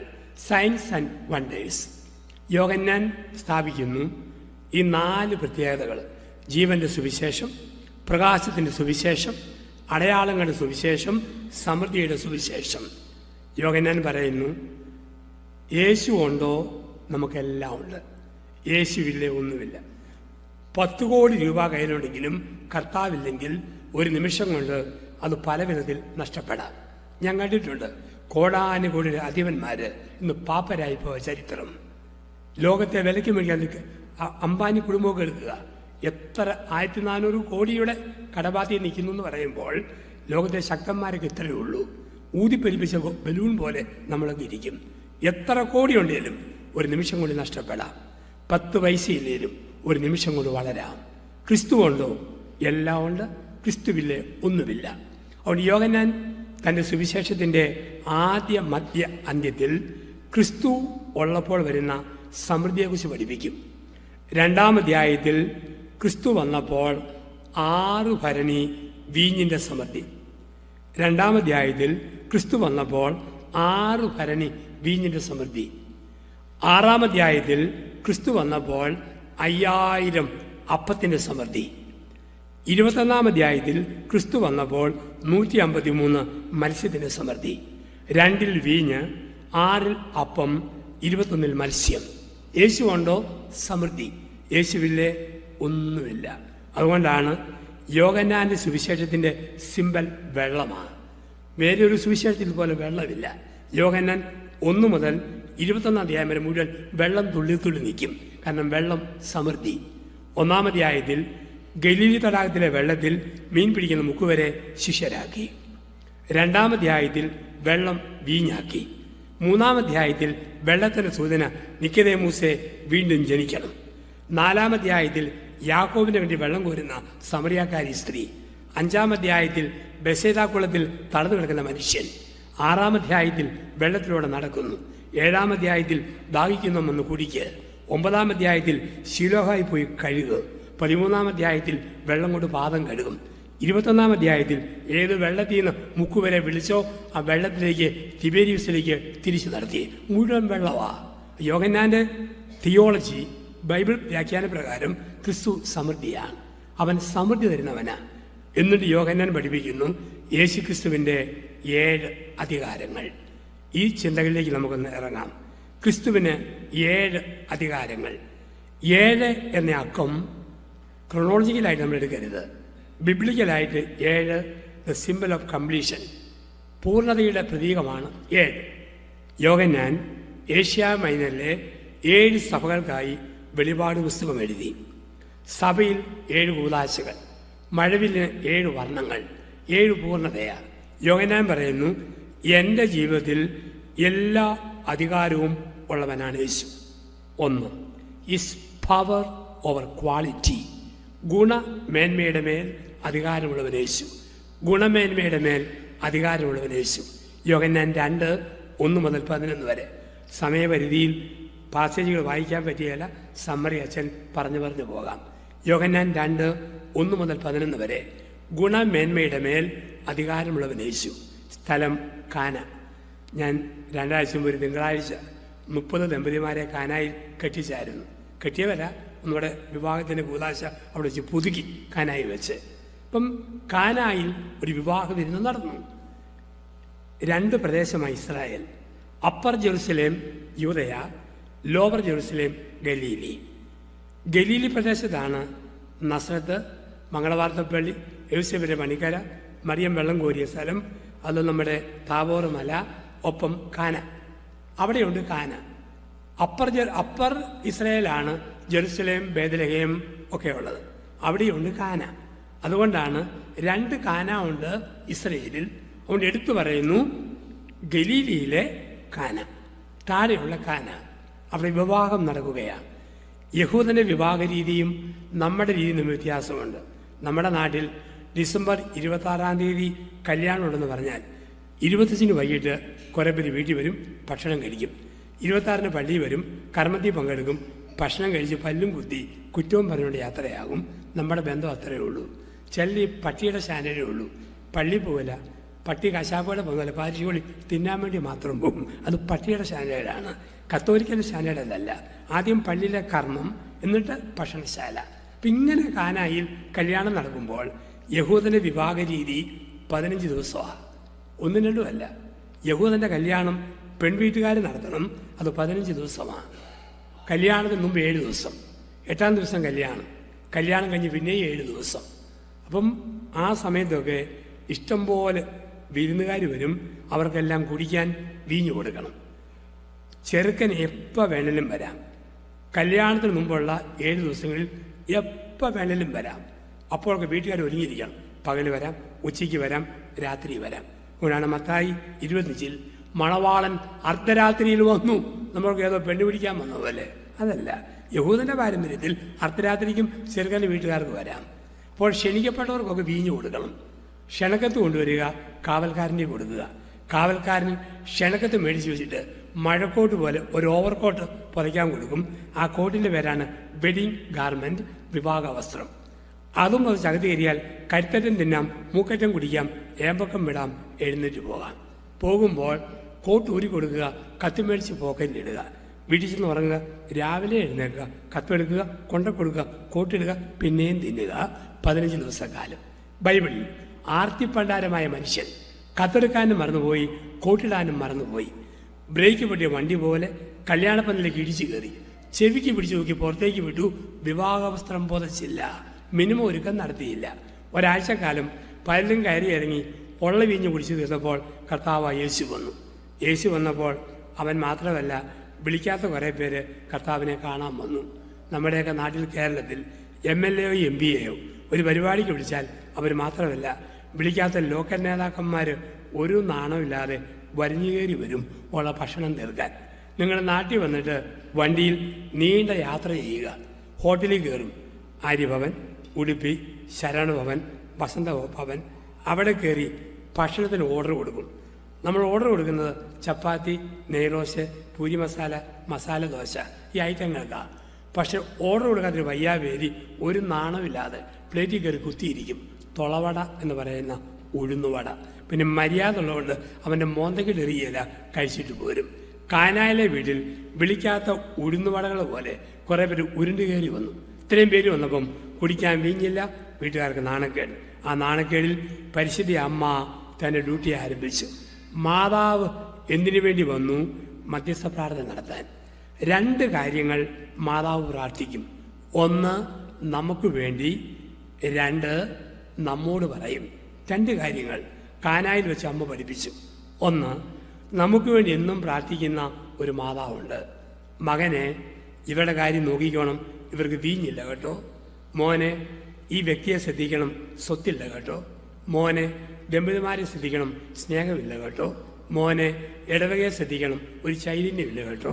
നീ ശ്രദ്ധിക്കുക, ഇവർക്ക് വീഞ്ഞില്ല. എന്നിട്ട് നമ്മളോടൊരു കാര്യം പറയും. ഞാൻ നിങ്ങളുടെ കാര്യം മോനോട് പറഞ്ഞു, പക്ഷെ ഒരു കാര്യം നിങ്ങൾ ചെയ്തോണം. എൻ്റെ മോൻ പറയുന്ന പോലെ ചെയ്തോണം, അവൻ പറയുന്ന പോലെ ചെയ്തോണം. അവൻ പലതും പറയും ബൈബിളിൽ, അതുപോലെ ചെയ്യണം. അവൻ പലതും പറയും സഭയിൽ, അതുപോലെ ചെയ്യണം. അമ്മ പ്രാർത്ഥിച്ചു, പുത്രൻ പ്രവർത്തിച്ചു. കൽഭരണികൾ കഴുത്തോളം നിറയ്ക്കപ്പെട്ടു. കഴുത്തോളം നിറയ്ക്കപ്പെട്ട കൽഭരണികളുടെ മേൽ രക്ഷകന്റെ പുണ്യകരങ്ങൾ നീട്ടിപ്പിടിച്ചു. ഒരു നിമിഷം കൊണ്ട് വെളുതി വെളുത്ത പച്ചവെള്ളത്തിൻ്റെ മുഖം നവവധുവിൻ്റെ മുഖം പോലെ ചുവന്നു തൊടുത്തു. വീര്യമുള്ള വീഞ്ഞായി വാരിക്കോരി വിളമ്പി. ഇവിടെ കലവറക്കാരൻ പറഞ്ഞ വാക്ക് ശ്രദ്ധിക്കണം. എല്ലാവരും മുന്തിയനം ആദ്യം വിളമ്പുന്നു, പൂസായി കഴിയുമ്പോൾ താഴ്ന്ന തരം. ശിവൻ അവസാനം വരെ നല്ല വീഞ്ഞ് സൂക്ഷിച്ചു വെച്ചല്ലോ. എല്ലാ ജീവിതാന്തസ്സിലും നല്ലത് ആദ്യം വിളമ്പും. അച്ഛന്മാരെ കണ്ടിട്ടില്ലേ? പട്ടം കിട്ടിയ ആദ്യ കാലങ്ങളിൽ പുത്തൻ അച്ഛന്മാർ കുർബാന അർപ്പിക്കുന്ന കണ്ടാൽ തോന്നും ഈ അച്ഛനായിരിക്കും വിശുദ്ധ കുർബാന സ്ഥാപിച്ചയാൾ. വളരെ നാടകീയമായി ബലിയർപ്പിക്കുന്ന അച്ഛന്മാരെ കാണാം. പുത്തൻ അച്ഛന്മാരും മറ്റും ആശീർവാദം കൊടുക്കുന്ന കണ്ടാൽ കുരിശിൻ്റെ നീളം പരലോകം മുതൽ പാതാളം വരെയാണ്. സമാധാനം നിങ്ങളോടുകൂടെ. ഒരു 10-15 വർഷം കഴിഞ്ഞ് അച്ഛൻ സമാധാനം കൊടുക്കുന്ന കണ്ടാൽ പൂച്ച മണ്ണ് മാന്തിയ പോലെ സമാധാനം നിങ്ങളോടുകൂടെ. ആദ്യത്തെ ലഹരി പോയി, വീര്യം പോയി, ഒരു മരവിപ്പ് മന്നത, തണുപ്പ് ജീവിതത്തിൽ രസിച്ചു കഴിഞ്ഞു. കല്യാണം കഴിഞ്ഞ് ആദ്യ നാളുകളിലും മറ്റുമൊക്കെ ഭർത്താവും ഭാര്യയും മോന്ന കണ്ടാൽ എന്തോ ഒരു ഹരവാ. ഒരുത്തൻ പെണ്ണ് കയറ്റി വീട്ടിലോട്ട് കൊണ്ടുവരിക. ഗേറ്റ് കിടന്നപ്പോൾ വീഡിയോക്കാരൻ പറഞ്ഞു, നീ അവളെ ഒന്ന് കോരിയെടുത്ത് അത് വീഡിയോയിൽ നിന്ന് പിടിക്കാൻ വേണ്ടിയാണ്. ഇവൻ കഷ്ടപ്പെട്ട് കോരിയെടുത്തു. ഇവക്കാണെങ്കിൽ സിമിന്തിയാകിൻ്റെ തൂക്കമുള്ള ഒരു മുഴുത്ത പെണ്ണ്. ഇവൻ അണച്ച് കതച്ച് ഇവിടെ ചുവന്നോട് പോവുക. അപ്പോൾ അവൻ്റെ അമ്മ ജനലിലൂടെ പുറത്തേക്ക് നോക്കിയിട്ട് പറയുക, എൻ്റെ ദൈവമേ, കല്യാണം വരുന്ന മാറ്റം. 5 കിലോ റേഷനറി കിട്ടിയാൽ ഓട്ടോറിക്ഷയെ കൊണ്ടുവരുന്നവന് ചുവന്നുകൊണ്ട് വരുന്ന വരവ് കണ്ടില്ലേ. അപ്പം ആദ്യകാല തീഷ്ണതയിൽ ലഹരിയുണ്ട്. കുറെ കഴിയുമ്പോൾ മടുപ്പ് വന്നതാ. ആദ്യകാല ചുണയങ്ങ് പോകുന്നു. ഇപ്പം നല്ലത് പോയി, ആദ്യത്തെ വീര്യം പോയി, ആദ്യത്തെ ചൈതന്യം പോയി. അങ്ങനെ പോകുമ്പോൾ വീര്യം വേണോ? ക്രിസ്തു വേണം. കാരണം ജീസസ് ക്രൈസ്റ്റിൻ്റെ പ്രത്യേകതയാണ്, അവൻ എവിടെ വന്നാലും ഡെൻസിറ്റി കൂടും. അതാണ് യോഹന്നാൻ്റെ ആഴമുള്ള പ്രബോധനം. ക്രിസ്തു വരുന്നത് ഡെൻസിറ്റി വർദ്ധിക്കും, അവൻ വരുന്നത് സാന്ദ്രത വർദ്ധിക്കും. അവൻ വന്നപ്പോൾ വെള്ളത്തിൻ്റെ സാന്ദ്രത വർദ്ധിച്ചു, വീഞ്ഞിൻ്റെ സാന്ദ്രതയായി. അവൻ അച്ഛനൂടെ അൾത്താരിൽ നിൽക്കുമ്പോൾ വീഞ്ഞിൻ്റെ സാന്ദ്രത വർദ്ധിച്ച് അവൻ്റെ രക്തത്തിൻ്റെ സാന്ദ്രതയാവും. അവൻ വരുമ്പോൾ വെള്ളത്തിൻ്റെ ഡെൻസിറ്റി വർദ്ധിച്ച് വൈനിൻ്റെ ഡെൻസിറ്റിയാവും. അവൻ വരുമ്പോൾ വൈനിൻ്റെ ഡെൻസിറ്റി മാറി കുർബാനയിൽ അവൻ്റെ രക്തത്തിൻ്റെ ഡെൻസിറ്റിയാവും. അവനില്ലെങ്കിൽ കുർബാനയുടെ രക്തം വെറും വീഞ്ഞ്, അവനില്ലെങ്കിൽ വീഞ്ഞ് വെറും വെള്ളം. എല്ലായിടത്തും അങ്ങനെയാണ്. എന്തു പണിക്ക് ഒരു വീര്യം വേണോ? കൂടെ വേണം. ഒരച്ഛന് ഈശോ ഉണ്ടോ? കുമ്പസാരത്തിന് വീര്യമുണ്ട്. ക്രിസ്തു ഉണ്ടോ? കുർബാനയ്ക്ക് വീര്യമുണ്ട്. ക്രിസ്തു ഉണ്ടോ? പ്രബോധനത്തിന് വീര്യമുണ്ട്. ഇല്ലെങ്കിൽ ആർക്കാൻ വേണ്ടി നോക്കാനിച്ച പോലെ ഒരു മരവിപ്പ് ജീവിതത്തിൻ്റെ ഭാഗമായിട്ട് യാത്ര ചെയ്യും. അവൻ ഡെൻസിറ്റി സാന്ദ്രത വർദ്ധിക്കുന്നതിന്. കല്യാണം കഴിച്ചപ്പോൾ നിങ്ങളെല്ലാം വെള്ളത്തിലായിരുന്നു, ഇഷ്ടം. പക്ഷേ കുറേ നാൾ കഴിഞ്ഞപ്പോൾ നിങ്ങൾ വീഞ്ഞിലായി, സ്നേഹം. വിവാഹത്തിൻ്റെ ആദ്യത്തെ വർഷങ്ങളിൽ ഇഷ്ടമാണ്, ബാഹ്യമൊഴിയുടെ ഇഷ്ടം. പക്ഷേ 75-ാം വയസ്സിൽ പല്ല് പറഞ്ഞ് മോണയൊട്ടി മുഖത്ത് ചുളിവ് വീഴുമ്പോൾ ഇഷ്ടമല്ല, അത് സ്നേഹമാണ്. 29 വർഷം ഞാൻ അച്ഛനെ പട്ടം കിട്ടിയപ്പം ഞാൻ പൗരോഹിത്യത്തെ ഇഷ്ടപ്പെട്ടു. 3 പതിറ്റാണ്ട് കഴിയുമ്പോൾ മരിക്കാൻ ഈ പൗരോഹിത്യത്തെ ഞാൻ സ്നേഹിക്കും. ഇഷ്ടത്തിൽ നിന്നും സ്നേഹത്തിലേക്ക് വളരും. ക്രിസ്തുവിൻ്റെ സാന്നിധ്യം അവൻ സാന്ദ്രത വർദ്ധിപ്പിക്കും. ഒരു നോൺ വെജ് ഹോട്ടലിൽ 75-കാരൻ അങ്കിളും 70-കാരി ആൻറ്റിയും ഒരുമിച്ചിരുന്ന് മിക്സർ ഫ്രൈഡ് റൈസും ചില്ലി ചിക്കനും കഴിക്കുക. അങ്ങനെ കഴിച്ചപ്പോൾ 10 കോളേജ് പിള്ളേർ ഇടിച്ചു കയറി വന്നു. അവർ വരുമ്പോൾ അങ്കിളും ആൻറ്റിയും, അങ്കിൾ കഴിക്കും, പ്ലേറ്റ് പൊക്കി കഴിക്കും, ആൻറ്റി കൊടുക്കും, ഉന്തി കൊടുക്കും, അങ്കിൾ കഴിക്കും, തള്ളി കൊടുക്കും, ആൻറ്റി കഴിക്കും, നിരത്തിൽ കൊടുക്കും. ഈ പ്ലേറ്റ് തള്ളിക്കൊണ്ടിരിക്കുക. ഇപ്പം പിള്ളേർ പറഞ്ഞു, അങ്കിൾ ആൻറ്റി പണമില്ലാത്തതുകൊണ്ടല്ലേ ഈ പ്ലേറ്റിൽ വെച്ച് നിരക്കുന്നത്? ഞങ്ങളുടെ വക ഒരു മിക്സർ ഫ്രൈസും ചില്ലി ചിക്കനും സ്പോൺസർ ചെയ്യാൻ ആഗ്രഹിക്കുന്നു. അവർ പറഞ്ഞു, ഡിസ്റ്റർബ് ചെയ്യല്ലേ, ഞങ്ങൾ ഷെയർ ചെയ്യുമ്പോൾ ശല്യപ്പെടുത്തരുത്. അവർ ചോദിച്ചു, എന്നതാ ഷെയർ ചെയ്യുന്നത്? അപ്പം അങ്കിൾ പറഞ്ഞു, ഞങ്ങളുടെ പല്ല് ആദ്യം അങ്കിൾ കഴിക്കും, പിന്നെ ആൻറ്റിക്ക് കൊടുക്കും, ആൻറ്റി കഴിക്കും, അങ്കിളിന് കൊടുക്കും. ഇഷ്ടത്തിൽ സ്നേഹത്തിലേക്കൊരു വളർച്ചയുണ്ട്, ഡെൻസിറ്റി വർദ്ധിക്കും. ക്രിസ്തു വരുമ്പോൾ പിന്നെ നോട്ടമൊന്നുമില്ല, സ്നേഹത്തിൻ്റെ വർധനവ്. ഇവിടെ വെള്ളം വീഞ്ഞായി, തമ്പുരാൻ്റെ അത്ഭുതം. 3 ആത്മീയ ചിന്തകൾ ക്രിസ്മസ് ഒരുക്കമായി നടത്തുന്ന ഈ അല്പസമയ ധ്യാനത്തിൽ 3 ആത്മീയ ചിന്തകൾ സ്നേഹമുള്ളവരെ മനസ്സിൽ കുറിക്കുക. കാനാ പഠിപ്പിക്കുന്ന 3 ചിന്തകൾ മറക്കാതെ മനസ്സിൽ കുറിക്കണം. 1, ജീവിതത്തിൽ പ്രശ്നങ്ങൾ വരുമ്പോൾ പരിഹാരം തരുന്നവൻ പന്തലിൻ്റെ പുറത്തല്ല, പന്തലിൻ്റെ അകത്താണ്. ഇതാണ് 1ാമത്തെ റിഫ്ലക്ഷൻ. ജീവിതത്തിൽ പ്രശ്നം വരുമ്പോൾ പരിഹാരം തരുന്നവൻ പന്തലിൻ്റെ പുറത്തല്ല, പന്തലിൻ്റെ അകത്താണ്. നിങ്ങൾക്കൊരു പ്രശ്നം വരുമ്പോൾ അയ്യോ പൊത്തോ അട്ടപ്പാടി, അയ്യോ ഓടിവാ അണക്കര, അല്ലെ ഓടിവാ കൃപാസനം, അല്ലെ ഓടിവാ പോട്ടക്കാര്, അല്ലെ ഓടിവാ കപ്പുച്ചിനച്ചന്മാർ, ശുദ്ധ വിഡിത്തമാണ്. ഇവർക്കാർക്ക് ഒരു പരിഹാരം തരാൻ പറ്റുകയല്ല. പരിഹാരം തരുന്നവൻ നിങ്ങളുടെ പെരകകത്താണ്. പരിഹാരം തരുന്നവൻ ഈ സക്രാരിയില്ല. പരിഹാരം തരുന്നവൻ നമ്മുടെ വേദപുസ്തകം ഒരച്ഛനും ഒരാത്മായനും ഒരു കൗൺസിലറും അല്ല. പരിഹാരം തരുന്നത് ക്രിസ്തുവാ. നിങ്ങൾക്ക് ഒത്തിരി പ്രശ്നം വരുമ്പം നിങ്ങളുടെ പള്ളിയിൽ വന്ന് മുട്ടുകുത്തി പ്രാർത്ഥിക്കുക. പ്രശ്നം വരുമ്പോൾ കൊന്തയെടുത്ത് വെറുതെ ഉരുട്ടുക. പ്രശ്നം വരുമ്പോൾ വേദപുസ്തകം എടുത്ത് വായിക്കുക. കാനായിൽ പ്രശ്നം വന്നപ്പോൾ മറിയം പുറത്തേക്ക് ഓടിയില്ല, കർത്താവിൻ്റെ അടുത്തേക്ക് വന്നു, പരിഹാരമായി. പ്രശ്നം വരുമ്പോൾ പരിഹാരം തരുന്നവൻ ധ്യാനമന്ദിരങ്ങളിലല്ല, കൗൺസിലിംഗ് കേന്ദ്രങ്ങളിലല്ല. പരിഹാരം തരുന്നവൻ നിങ്ങളുടെ ബൈബിളില, നിങ്ങളുടെ കൊന്തയില്ല, നിങ്ങളുടെ സക്രാരിയില്ല, നിങ്ങളുടെ ദേവാലയത്തില്ല, കുടുംബ പ്രാർത്ഥനയുടെ മുറിയില്ല. പ്രശ്നം വരുമ്പോൾ പരിഹാരം തരുന്നവൻ പന്തലിൻ്റെ പുറത്തല്ല, പന്തലിൻ്റെ അകത്താണ്. രണ്ടാമത്തെ ചിന്ത, അപ്രതീക്ഷിതമായ തകർച്ച വരുമ്പോൾ തളരാതിരിക്കണോ ക്രിസ്തുവിനെയും അമ്മയെയും ജീവിതത്തിൽ മുൻകൂട്ടി ക്ഷണിക്കുക. അപ്രതീക്ഷിതമായ തകർച്ച വരുമ്പോൾ തളരാതിരിക്കണോ ക്രിസ്തുവിനെയും അവൻ്റെ അമ്മയെയും മുൻകൂട്ടി ക്ഷണിക്കുക. എല്ലാ കണക്കുകൂട്ടലുമുള്ള കല്യാണ വീട്ടിൽ കണക്ക് തെറ്റിപ്പോയി.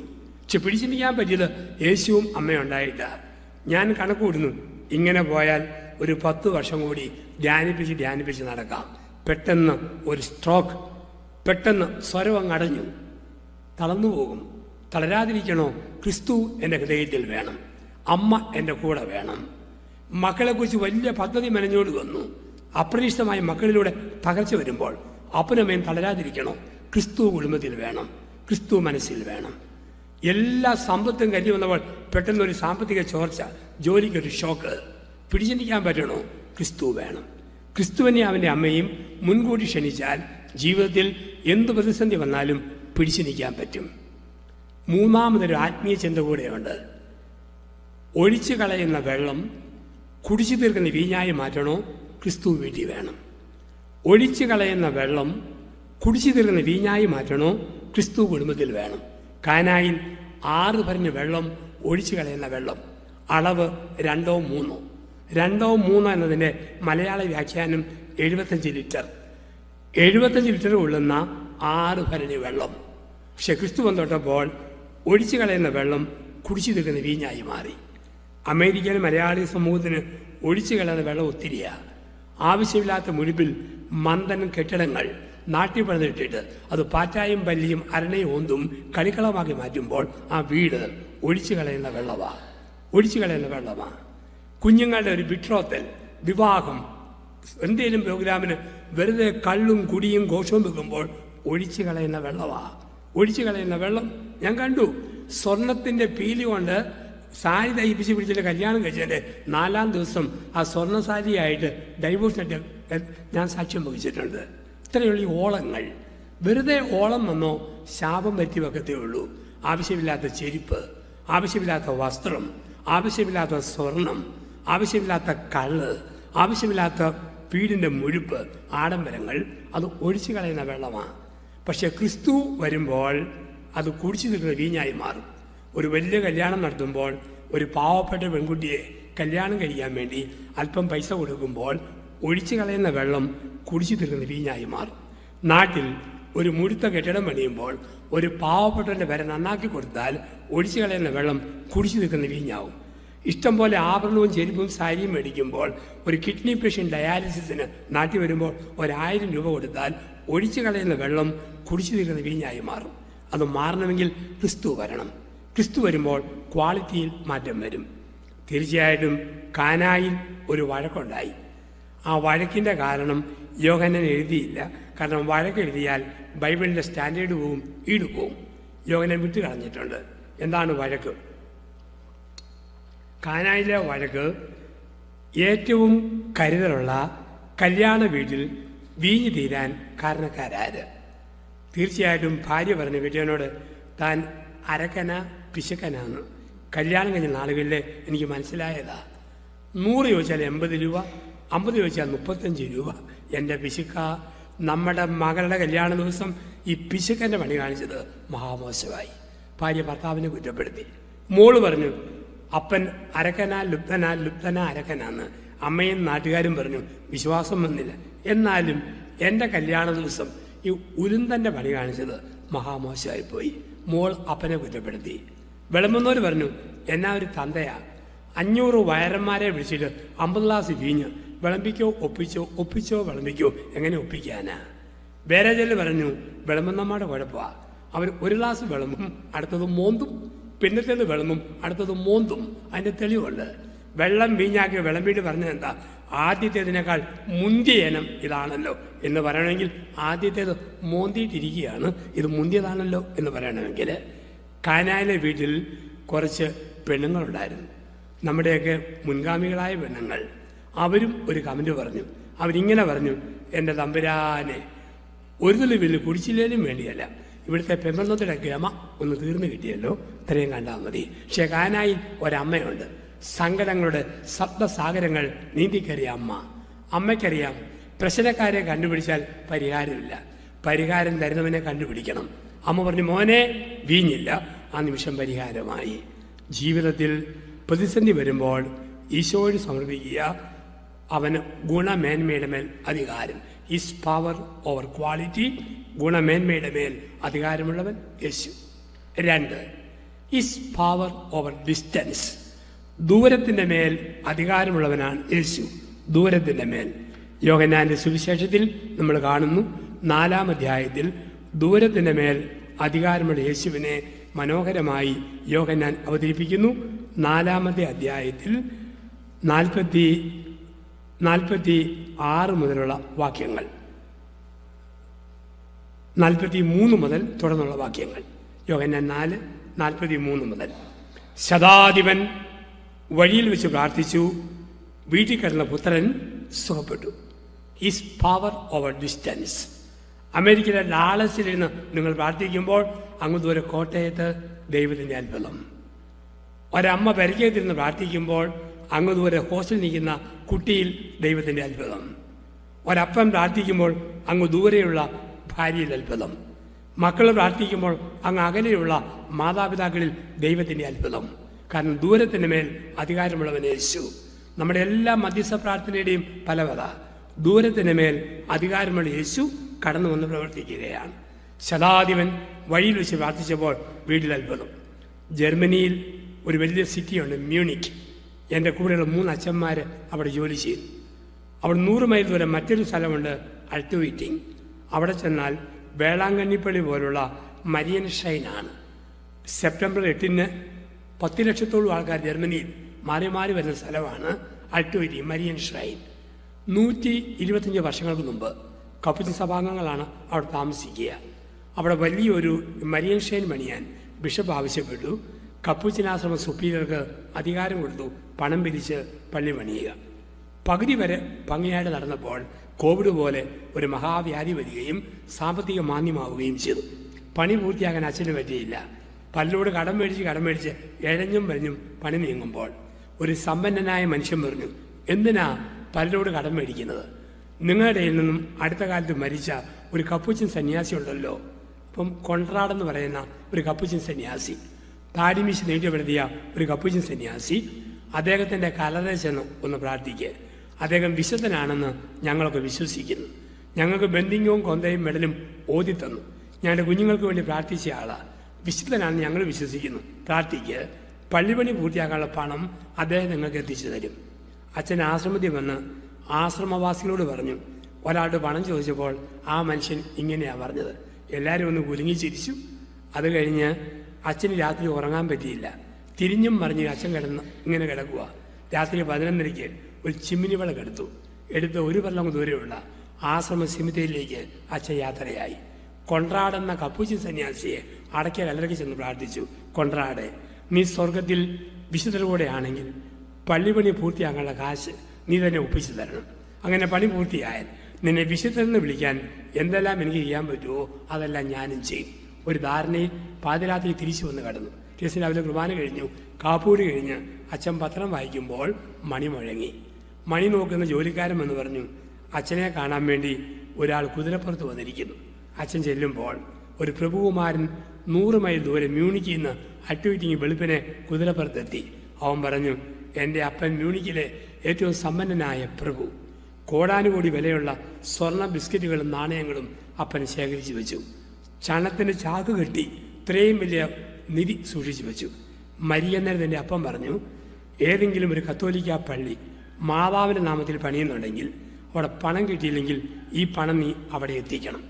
ആർക്ക് കൊടുക്കണമെന്നോർത്ത് ഞാൻ ഇരിക്കുമ്പോഴാണ് കഴിഞ്ഞ രാത്രി സ്വപ്നത്തിൽ 12 മണിക്ക് ഒരു കപ്പുച്ചിൻ സന്യാസി, താടിമീശ നീട്ടിപ്പെടുത്തിയ ഒരു കപ്പുച്ചിൻ സന്യാസി പറയുന്നു, അട്ടുവീറ്റിങ്ങിൽ ഒരു പള്ളിമണിയുണ്ട്, അവിടുത്തെ അച്ഛനെ ഏൽപ്പിക്കുക. സ്വപ്നത്തിൽ കണ്ടതുപോലെ ഞാൻ വന്നതാ.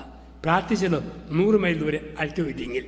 ദൈവത്തിന് അത്ഭുതം നടന്നതോ 100 മൈൽ അകൽ മ്യൂണിക്കിൽ. ഇന്നും ആ പള്ളിയുടെ വാതിക്കൽ പോയാൽ നിങ്ങൾക്ക് വായിക്കാം.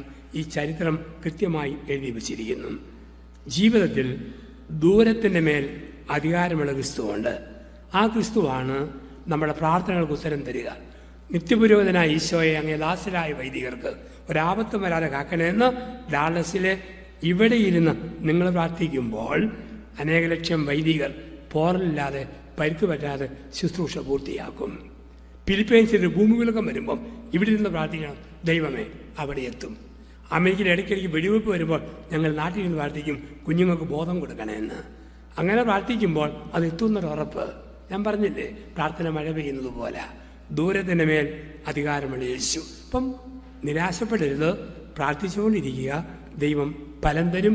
യേശുവിൻ്റെ രണ്ടാമത്തെ അധികാരം ദൂരത്തിൻ്റെ മേൽ. 1 ഗുണമേന്മയുടെ മേൽ, 2 ദൂരത്തിൻ്റെ മേൽ, 3 സമയത്തിൻ്റെ മേൽ അധികാരമുള്ളവനാണ് യേശു. യോഹന്നാൻ 5:1-18 വരെ. His power over time. സമയത്തിൻ്റെ മേൽ അധികാരമുള്ളവൻ യേശു. സ്ഥലം ബെസേദ കുളം. 38 വർഷമായി ഒരുത്തൻ തളർന്നു കിടക്കുന്നു. എപ്പോഴെല്ലാം ദൈവത്തിൻ്റെ മാലാഖ ഉറവയിളക്കിയോ അപ്പോൾ കുളിച്ചവർക്ക് സൗഖ്യം. ഇവനെ കൊണ്ടുപോകാനോ കുളിപ്പിക്കാനോ ആരുമില്ലാതെ നേരിയിരിക്കുമ്പോൾ ഈശോ വന്നവനെ സുഖപ്പെടുത്തുന്നു. അവൻ ഓർത്ത സമയത്തല്ല, അവൻ ഓർക്കാത്ത സമയത്ത്. പലപ്പോഴും നിങ്ങൾക്കും എനിക്ക് മനപ്രയാസം വരാൻ കാരണം പല കാര്യവും ഓർത്ത സമയത്ത് നടന്നില്ലെങ്കിൽ മനസ്സിന് വല്ലാത്ത ഭാരം. ഓർത്ത സമയത്ത് നടന്നില്ലെങ്കിൽ രോഗം വന്നു, മരുന്ന് കഴിച്ചു, ഓർത്ത സമയത്തിനുള്ളിൽ സുഖപ്പെട്ടില്ലെങ്കിൽ നമുക്ക് ടെൻഷൻ. മക്കളുടെ ഫോൺ കാത്തിരുന്നു, ഓർത്ത സമയത്ത് വിളിച്ചില്ലെങ്കിൽ ടെൻഷൻ. വിമാനം ഓർത്ത സമയത്ത് പൊങ്ങിയില്ലെങ്കിൽ ടെൻഷൻ. ധ്യാനത്തിൻ്റെ അത്ഭുതം രോഗശാന്തി വരമോ ദർശനപരമോ അല്ല. ധ്യാനത്തിൽ ഈശോ തരേണ്ട വരം അവൻ്റെ സമയത്തിന് വേണ്ടി ക്ഷമയോടെ കാത്തിരിക്കാനുള്ള വരം. അതാണ് ദൈവം തരുന്ന അത്ഭുതം. Patiently waiting for the time of God, for intervention of God. ദൈവത്തിൻ്റെ ഇടപെടലിനും സമയത്തിനും വേണ്ടി നമ്മൾ കാത്തിരിക്കണം. അതാണ് ധ്യാനത്തിൻ്റെ ഏറ്റവും വലിയ വരം. കാരണം 3 വർഷം പ്രവർത്തിക്കാൻ 30 വർഷം യേശു ക്രിസ്തു കാത്തിരുന്നു. കുർബാന പുസ്തകം ഒന്ന് വായിച്ച് ചെല്ലാൻ വേണ്ടി അച്ഛൻ 13 വർഷം കാത്തിരുന്നു. 3 ദിവസം കൊണ്ട് വായിക്കാവുന്നേ ഉള്ളൂ. പക്ഷേ 13 വർഷം കാത്തിരുന്നപ്പോഴാണ് പട്ടം കിട്ടുക. അപ്പസ്തോലന്മാർ പന്തക്കുസ്താ തിരുനാളിന് വേണ്ടി 50 ദിവസം കാത്തിരുന്നു. അപ്പം നമ്മൾ കാത്തിരിക്കണം. ആ കാത്തിരിപ്പിൻ്റെ ഗിഫ്റ്റ് ദൈവം നമുക്ക് തരണം. ക്ഷമയോടെ പോട്ടെ. ദൈവത്തിൻ്റെ സമയമാകുമ്പം പെണ്ണിൻ്റെ വയസ്സ് 29, കല്യാണം നടന്നില്ല. ആലോചന പലതും നടന്നു, പരസ്യം പലതും കൊടുത്തു. പക്ഷെ 32ാമത്തെ വയസ്സിൽ അയൽപക്കത്തിൽ ചെറുക്കൻ ഏറ്റവും യോഗ്യനായവൻ കടന്നു വരുന്നു. ഓർത്ത സമയത്തല്ലല്ലോ. കല്യാണം കഴിച്ചു വിട്ടു. വർഷങ്ങളായി മക്കളില്ല. 10ഉം 15ഉം വർഷം കഴിഞ്ഞ് മക്കൾ ജനിച്ച എത്രയോ ദമ്പതിമാരെ കേരള സഭയിൽ ലോകത്ത് നമുക്ക് കാണാൻ പറ്റും. സമയം. കാരണം തമ്പുരാനൊരു സ്വഭാവമുണ്ട്, അവൻ ഏത് സമയത്താണ് വരുന്നതെന്ന് അറിയത്തില്ല. യോഹന്നാന്റെ സുവിശേഷം 3-ാം അധ്യായത്തിൽ ഈശോ നിക്കോദെമോസിനെ വീണ്ടെടുക്കാൻ വന്നത് രാത്രിയിൽ. യോഹന്നാൻ 4-ൽ സമറിയാക്കാരെ വീണ്ടെടുക്കാൻ വന്നത് യാക്കോബിന്റെ കണ്ണിൽ ഉച്ചയ്ക്ക്. യോഹന്നാൻ 5-ൽ തളർവാദ രോഗിയെ സുഖപ്പെടുത്താൻ വന്നത് രാവിലെ. യോഹന്നാൻ 5-ൽ രാവിലെ വന്ന ക്രിസ്തു. യോഹന്നാൻ 4-ൽ ഉച്ചയ്ക്ക് വന്ന ക്രിസ്തു. യോഹന്നാൻ 3-ൽ രാത്രിയിൽ വന്ന ക്രിസ്തു. അതിൻ്റെ അർത്ഥം എന്താ? ഏത് സമയത്തും ദൈവം ഇടപെടും. ക്ഷമയോടെ കാത്തിരിക്കുക തമ്പുരാൻ്റെ ഇൻ്റർവെൻഷന് വേണ്ടി. അവന് സമയത്തിൻ്റെ മേൽ അധികാരമുള്ളവൻ. 1 ഗുണമേന്മയുടെ മേൽ, 2 ദൂരത്തിൻ്റെ മേൽ, 3 സമയത്തിൻ്റെ മേൽ, 4 his power over number or limitation. ഈ എണ്ണത്തിൻ്റെ മേൽ, പരിമിതിയുടെ മേൽ അധികാരമുള്ളവൻ യേശു. ഈ എണ്ണം യോഹന്നാൻ 6:1-15 വരെ വാക്യങ്ങൾ. ക്രിസ്തുവിൻ്റെ പ്രസംഗം കേട്ട് ഒരു ജനത പരിസരം മറന്നിരുന്നു. അപ്പോൾ അവർക്ക് വിശക്കുന്നു എന്ന കാര്യം അവർ പറയുന്നതിന് മുമ്പ് അവൻ അറിഞ്ഞു. യേശു ചോദിച്ചു, കയ്യിൽ എന്നാ ഉണ്ട്? അന്ത്രയോസിന്റെ ശിഷ്യൻ അവിടെയെല്ലാം ഓടിയിട്ട് പറഞ്ഞു, ഒരു ബാലൻ 5 അപ്പവും 2 ഉണക്കമീനും ഉണ്ട്, കൊണ്ടുവരാൻ പറഞ്ഞു. യേശു എന്ത് ചെയ്തു? 2 പ്രാവശ്യം കണ്ണുയർത്തി അത്ഭുതം നടന്നു. 1 അപ്പം തന്ന ദൈവത്തിലേക്ക്, 2 നൽകപ്പെട്ട അപ്പത്തിലേക്ക്. അവിടെയാണ് അത്ഭുതം നടക്കുക. ദൈവത്തിലേക്ക് കണ്ണുയർത്തണം, അപ്പത്തിലേക്കും. ശമ്പളം എണ്ണി മേടിക്കുമ്പോൾ ഡോളറിൽ മാത്രമല്ല, കാരണക്കാരനായ ദൈവത്തിലേക്ക് ആദ്യം, പിന്നെ കിട്ടിയ ഡോളറിലേക്ക്, അപ്പത്തിലേക്കും അപ്പം തന്നവനിലേക്കും കണ്ണുയർത്തി. എന്നിട്ട് വീതം വെക്കാൻ പറഞ്ഞു. വീതം വെച്ചു, വിളമ്പി. എല്ലാവരും ഇരുത്താൻ പറഞ്ഞ് ഇരുത്തി. 10 ദിവസം കൂടുതലും അപ്പം ഇങ്ങനെ വിളമ്പുക. അവസാനം വിളമ്പി കഴിഞ്ഞപ്പോൾ ഈ 12 കുട്ട ബാക്കി വന്നു. അത് ഇവരുടെ തലയിൽ വെച്ച് കൊടുത്തെന്ന ഓർത്തോളം. കൃത്യം 12 കുട്ട. കാരണം 12 അപ്പസ്തോലന്മാരാ അപ്പം വീതം വെച്ചത്. അപ്പസ്തോലന്മാർക്കൊരു സ്വഭാവമുണ്ട്, പഞ്ഞത്തരം പറയുക എന്നുള്ളതാണ്. എന്നാണെങ്കിലും ഇല്ലേ ഇല്ലേ. അമേരിക്ക നിന്നാലും മതിയോ, അതായി, വിമാനച്ചാർജായി, തികയുന്നില്ലേ ഇല്ലേ. നമ്മൾ അപ്പസ്തോലിക പാരമ്പര്യമുള്ളവരാണെന്നാണ് തെളിവ്. ഈ പഞ്ഞത്തരം പറച്ചിലെന്നറിയാം. ശിഷ്യന്മാരിൽ വരെ യഥാർത്ഥ ഗ്രൂപ്പാണ് ഇവരെന്ന് എല്ലാവരും തിരിച്ചറിയാൻ പറ്റും. അപ്പോൾ ഇവർ വിളമ്പും. യേശുവിൻ്റെ ബാസ്ക്കറ്റിൽ നിന്ന് ഓരോ അപ്പം എടുത്തിട്ട് ജനത്തിൻ്റെ ഇലയെ വിളമ്പി. എന്നിട്ട് പറഞ്ഞു, തമ്പുരാനെ തികയുവോ ആവോ, തികയുവോ ആവോ. അങ്ങനെ വിളമ്പിയ ഓരോരുത്തരുടെയും തലയിൽ ഓരോ കുട്ടവീതം കൊടുത്തിട്ട് പറഞ്ഞു, ചുമക്കടാ ചുമക്ക്, പിടിക്കടാ പിടിക്ക്, പഞ്ഞത്തരം പറയല്. 12 അപ്പസ്തോലന്മാരും ഓരോ അപ്പവും ചുവന്നോട് നടന്നു. 5ാം ക്ലാസ്സിൽ വേദപാഠം പഠിക്കുന്ന കുട്ടികളോട് ടീച്ചർ ചോദിച്ചു, അല്പം ഗമയുള്ള ടീച്ചറാണ് കാറ്റഗിസം പഠിപ്പിച്ചത്. അപ്പോൾ ഒരു ചെറിയ മൊബൈൽ ഫോൺ കൊണ്ടുവന്നിട്ട് ടീച്ചർ ചോദിച്ചു, ഞാൻ ബൈബിളിൽ നിന്ന് ഒരു ചോദ്യം ചോദിക്കും, തെറ്റാത്ത ഉത്തരം തന്നെയാർക്ക് ഈ ഫോൺ. തെറ്റിയാൽ ഫോൺ എനിക്ക്, പറഞ്ഞാൽ ഫോൺ നിനക്ക്. കിട്ടുന്നയാൾ ബൈബിളിൽ നിന്നൊരു ചോദ്യം എന്നോട് വീണ്ടും ചോദിക്കണം. മറുപടി പറഞ്ഞാൽ ഫോൺ തിരിച്ച് എനിക്ക്, അല്ലെങ്കിൽ നിനക്ക് വീട്ടിൽ ഫോൺ കൊണ്ടുപോകാം. പിള്ളേരിങ്ങനെ ഇരുന്നു. ടീച്ചർ ചോദിച്ചു, യൂദാസിന് പകരം കുറി വീണ ശിഷ്യൻ്റെ പേര് പറയാവോ? ഒരു കുട്ടി ചാടി എന്നിട്ട് പറഞ്ഞു, മത്തിയാസ്. അവൻ ഫോണും മേടിച്ചുകൊണ്ട് പോയി.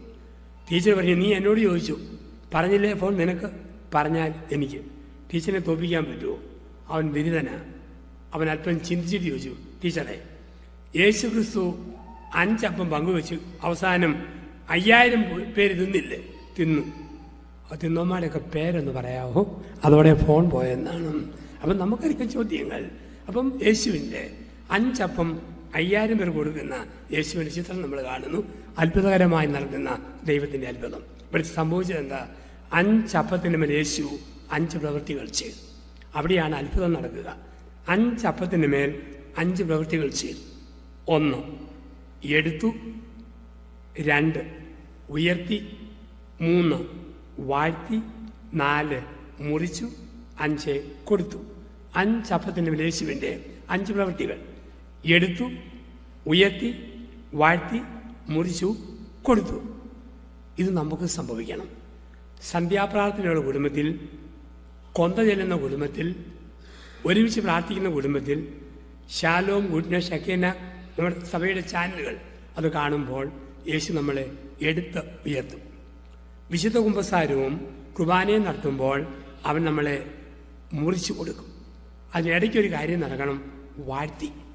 2 വിധി കൊടുക്കാം. വാഴ്ത്തിയും കൊടുക്കാം, വാഴ്ത്താതെയും കൊടുക്കാം. ഞാൻ ലോകകപ്പ് ഫുട്ബോളിൽ എനിക്ക് ഇഷ്ടപ്പെട്ട ഒരു രാജ്യം അർജൻറ്റീന. ഞാനിങ്ങനെ കളി കണ്ടുകൊണ്ടിരിക്കുക. അപ്പം മെസ്സി ഗോൾ അടിക്കുകയോ ഇല്ല, മുള്ളുമണി ഇരിക്കുമ്പോഴാണ് മണി നോക്കുന്ന പയ്യം എന്ന് പറയാം, അച്ഛാ 2 പ്രായമുള്ള അമ്മച്ചിമാർ കുമ്പസാരിക്കാൻ വന്നിരിക്കുന്നു. ഞാനൊക്കെ കിളവിമാരുടെ ഒടുക്കത്തെ കുമ്പസാരം എപ്പോഴാണ് വരിക? മുറുമുറത്തോട് പോയി കുമ്പസാരിപ്പിക്കും. എനിക്കൊരു അനുഗ്രഹവും ഇല്ല. കുമ്പസാരിച്ചവർക്ക് കിട്ടും, ദൈവമാണ്. ഞാൻ മുറുമുറത്തോടാണ് ചെയ്തത്, വാഴ്ത്തിയല്ല കൊടുത്തത്. അടുക്കളയിലെ എല്ലാ പണിയും കരുതേ പോലെ ചെയ്യുന്ന അമ്മ ഓരോ പണിക്കും മുറുമുറുത്ത വർത്താനം പറഞ്ഞുകൊണ്ട് ആ പണി ചെയ്താൽ ആ പണിക്ക് അനുഗ്രഹമില്ല. വീട്ടിലെല്ലാ കാര്യവും മേടിച്ചു കൊടുക്കുന്ന ഭർത്താവ് പിറുപിറുത്തോണ്ട് വാങ്ങിച്ചു കൊടുത്താൽ അർത്ഥമില്ല. ചെയ്യുന്നത് ബ്ലസ് ആൻഡ് ഗീവ്, അനുഗ്രഹിച്ചു കൊടുക്കണം, വാഴ്ത്തി കൊടുക്കണം തൃപ്തിയോടെ. എൻ്റെ കൂടെ ധ്യാനിപ്പിക്കാൻ വരുന്ന ഒരാത്മായ സഹോദരനുണ്ട്, നല്ല രോഗശാന്തി വരമുള്ളയാൾ. കുറേ നാൾ മുമ്പ് ജോസഫ് അച്ഛ ഇനി അച്ഛനോട് വരുമ്പം രോഗിയുടെ തലയിൽ കൈവച്ച് പ്രാർത്ഥിക്കാൻ എന്നോട് പറയരുത്. ഞാനെന്താ? എൻ്റെ അച്ഛൻ, ഞാൻ പ്രാർത്ഥിക്കുമ്പോൾ അവരുടെ രോഗം എനിക്കിട്ട് ചാടി പിടിക്കും. അവർക്ക് സുഖം കിട്ടും, എനിക്ക് അസുഖമാണ്. ചുമയ്ക്കുന്നവർക്ക് വേണ്ടി പ്രാർത്ഥിച്ചാൽ ചുമ കാരണം എനിക്ക് പ്രാർത്ഥന തുടരാൻ പറ്റുകയില്ല. നടുവിന് വേദന ഉള്ളവർക്ക് വേണ്ടി പ്രാർത്ഥിച്ചാൽ എൻ്റെ നടുവിന് വേദന. അതുകൊണ്ട് ഞാൻ ആ പ്രാർത്ഥന നിർത്തി. ഞാൻ പറഞ്ഞു, പൊന്നു സഹോദര, അങ്ങനെയാണെങ്കിൽ ഇനി എൻ്റെ കൂടെ ധ്യാനിപ്പിക്കാൻ വരുമ്പോൾ ഇങ്ങനെ ഒരു കാരണവശാലും ഗർഭിണികളുടെ തലയിൽ കൈവച്ച് പ്രാർത്ഥിക്കരുത്. ചാടി പിടിക്കുമെന്ന് പേടിക്കുന്ന ലോകത്തിൻ്റെ നടുവിലാണ്. ചെയ്യുന്നത് വാഴ്ത്തി കൊടുക്കുക, പരാതിയില്ലാതെ പരിഭവമില്ലാതെ വാഴ്ത്തി കൊടുക്കുക. എന്തു ചെയ്യാനും മനസ്സും വേണം, ആരോഗ്യം നോക്കാൻ നമ്മൾ ചെയ്തു പോവുക, വാഴ്ത്തി കൊടുക്കുക. അങ്ങനെ കൊടുത്താൽ ദൈവത്തിൻ്റെ അനുഗ്രഹം. നിങ്ങളുടെ നാട്ടിലെ പറമ്പിൽ ഒരു തെങ്ങിൽ 100 തേങ്ങ, നിങ്ങളുടെ ഇടവപ്പള്ളിക്ക് വേണ്ടി ലേലം വിളിക്കാൻ 10 തേങ്ങ പള്ളിക്ക് കൊടുക്കുക. ആ 100 പിറ്റേ വർഷം ദൈവം 150 ഒരു പാവപ്പെട്ട മനുഷ്യൻ അരയ്ക്കാനായിട്ട് 5 തേങ്ങ കൊടുക്കുക, അതിൽ 150 തേങ്ങ തന്ന് ദൈവം അനുഗ്രഹിക്കും. നിങ്ങളുടെ 10,000 രൂപയിൽ ഒരു 100 രൂപ നിങ്ങളുടെ ഇടവകയിലെ പാവപ്പെട്ട ഒരു മനുഷ്യന് കൊടുക്കുക, നിങ്ങളുടെ 10,000 ദൈവം 15,000 ആക്കും. എൻ്റെ പള്ളിക്ക് വേണ്ടി സന്തോഷത്തോടെ കൊടുക്കുക, ദൈവം ഇരട്ടി തരും. കൊടുക്കുന്നത് വാട്ടി കൊടുക്കണം. ഞാൻ നാട്ടിൽ ചില ആൾക്കാരെ കണ്ടിട്ടുണ്ട്, പള്ളിപ്പണിക്ക് ഒരു പിരിവെന്നും മറ്റും ചെറിയ കാര്യം പറഞ്ഞാൽ മതി, എല്ലാവരും 500 രൂപ വെച്ച് തരണമെന്ന് പറഞ്ഞാൽ മതി. ചില ആൾക്കാർ കുർബാന കഴിയുമ്പോഴേ ചായക്കടയിൽ പോയിട്ട് ഫ്രാൻസിസ് മാർപ്പാപ്പയുടെ അപ്പൻ്റെ അനിയൻ്റെ കുറ്റം വരെ കണ്ടുപിടിച്ചിട്ട് ഇതിന് മുറുമുറുക്കുന്നവരെ കാണാം. ഇവിടെയാണ് ചെയ്യുന്നത് വാട്ടി കൊടുക്കണം, അല്ല ചെയ്യാൻ പോകൽ. കൊടുത്തോ സന്തോഷത്തോടെ കൊടുക്കണം. ദൈവത്തിൻ്റെ അത്ഭുതമുണ്ട്, ദൈവത്തിൻ്റെ അത്ഭുതമുണ്ട്. ഒരു പള്ളിയിൽ അച്ഛൻ അനൗൺസ് ചെയ്തു, ഒരു സന്തോഷകരമായ വാർത്തയുണ്ട്, ഒരു ദുഃഖകരമായ വാർത്തയുണ്ട്, ഒരു സന്തോഷകരമായ വാർത്തയുണ്ട്, പിന്നെ ദുഃഖത്തിൻ്റെ ഒരു വാർത്തയുണ്ട്. അപ്പോൾ ആൾക്കാരിങ്ങനെ നോക്കിയിരുന്നു. അച്ഛൻ പറഞ്ഞു, ദുഃഖകരമായൊരു പ്രാർത്ഥന, നമുക്ക് പള്ളി പൊളിഞ്ഞു കിടക്കുകയാണ്, ഇത് നന്നാക്കേണ്ടത് അത്യാവശ്യമാണ്. സന്തോഷകരമായ വാർത്ത, അതിനുള്ള കാശെല്ലാം നമ്മുടെ കയ്യിലുണ്ട്. ദുഃഖകരമായ വാർത്ത, ആ പൈസയെല്ലാം നിങ്ങളുടെ കയ്യിലായിരിക്കുന്നത്, ഇങ്ങോട്ട് വരാനുണ്ട്. അപ്പം നമുക്ക് ഈ സന്തോഷവും ദുഃഖവും ഒക്കെ വാർത്തകളുണ്ട്. അപ്പം നമ്മൾ കൊടുക്കുന്നത് സന്തോഷത്തോടെ കൊടുക്കുക, ചെയ്യുന്നത് സന്തോഷത്തോടെ കൊടുക്കുക. അങ്ങനെ കൊടുക്കുന്നിടത്ത് ദൈവത്തിന് അനുഗ്രഹമുണ്ട്. ഇവിടെയാണ് പറയുക, എണ്ണത്തിൻ്റെ മേൽ അധികാരമുള്ളവൻ യേശു, നമ്പറിൻ്റെ മേൽ അധികാരമുള്ളവൻ യേശു. യേശുവിൻ്റെ 7 അധികാരങ്ങളിൽ 5ാമത്തെ അധികാരം is power over natural law. പ്രപഞ്ച നിയമത്തിൻ്റെ മേൽ അധികാരമുള്ളവനാണ് യേശു. പ്രപഞ്ച നിയമത്തിൻ്റെ മേൽ അധികാരമുള്ളവൻ. യോഹന്നാൻ 6:16 മുതൽ 24 വരെയുള്ള വാക്യങ്ങൾ. ഒരു രാത്രിയിൽ വള്ളത്തിൻ്റെ അമരത്ത് തലവെച്ച് പത്രോസ് കൂട്ടർ ഉറങ്ങുക. പാതിരാത്രി 12 മണിക്ക് ഓളങ്ങളിൽ ഒതളങ്ങ ഒഴുകുന്നത് പോലെ, കടലാസ് വെള്ളം വെള്ളത്തിൽ വരുന്ന പോലെ എന്തോന്ന് പൊങ്ങി പൊങ്ങി വരുന്നു. പത്രോസ് നോക്കുമ്പോൾ ഒരു ശരീരം.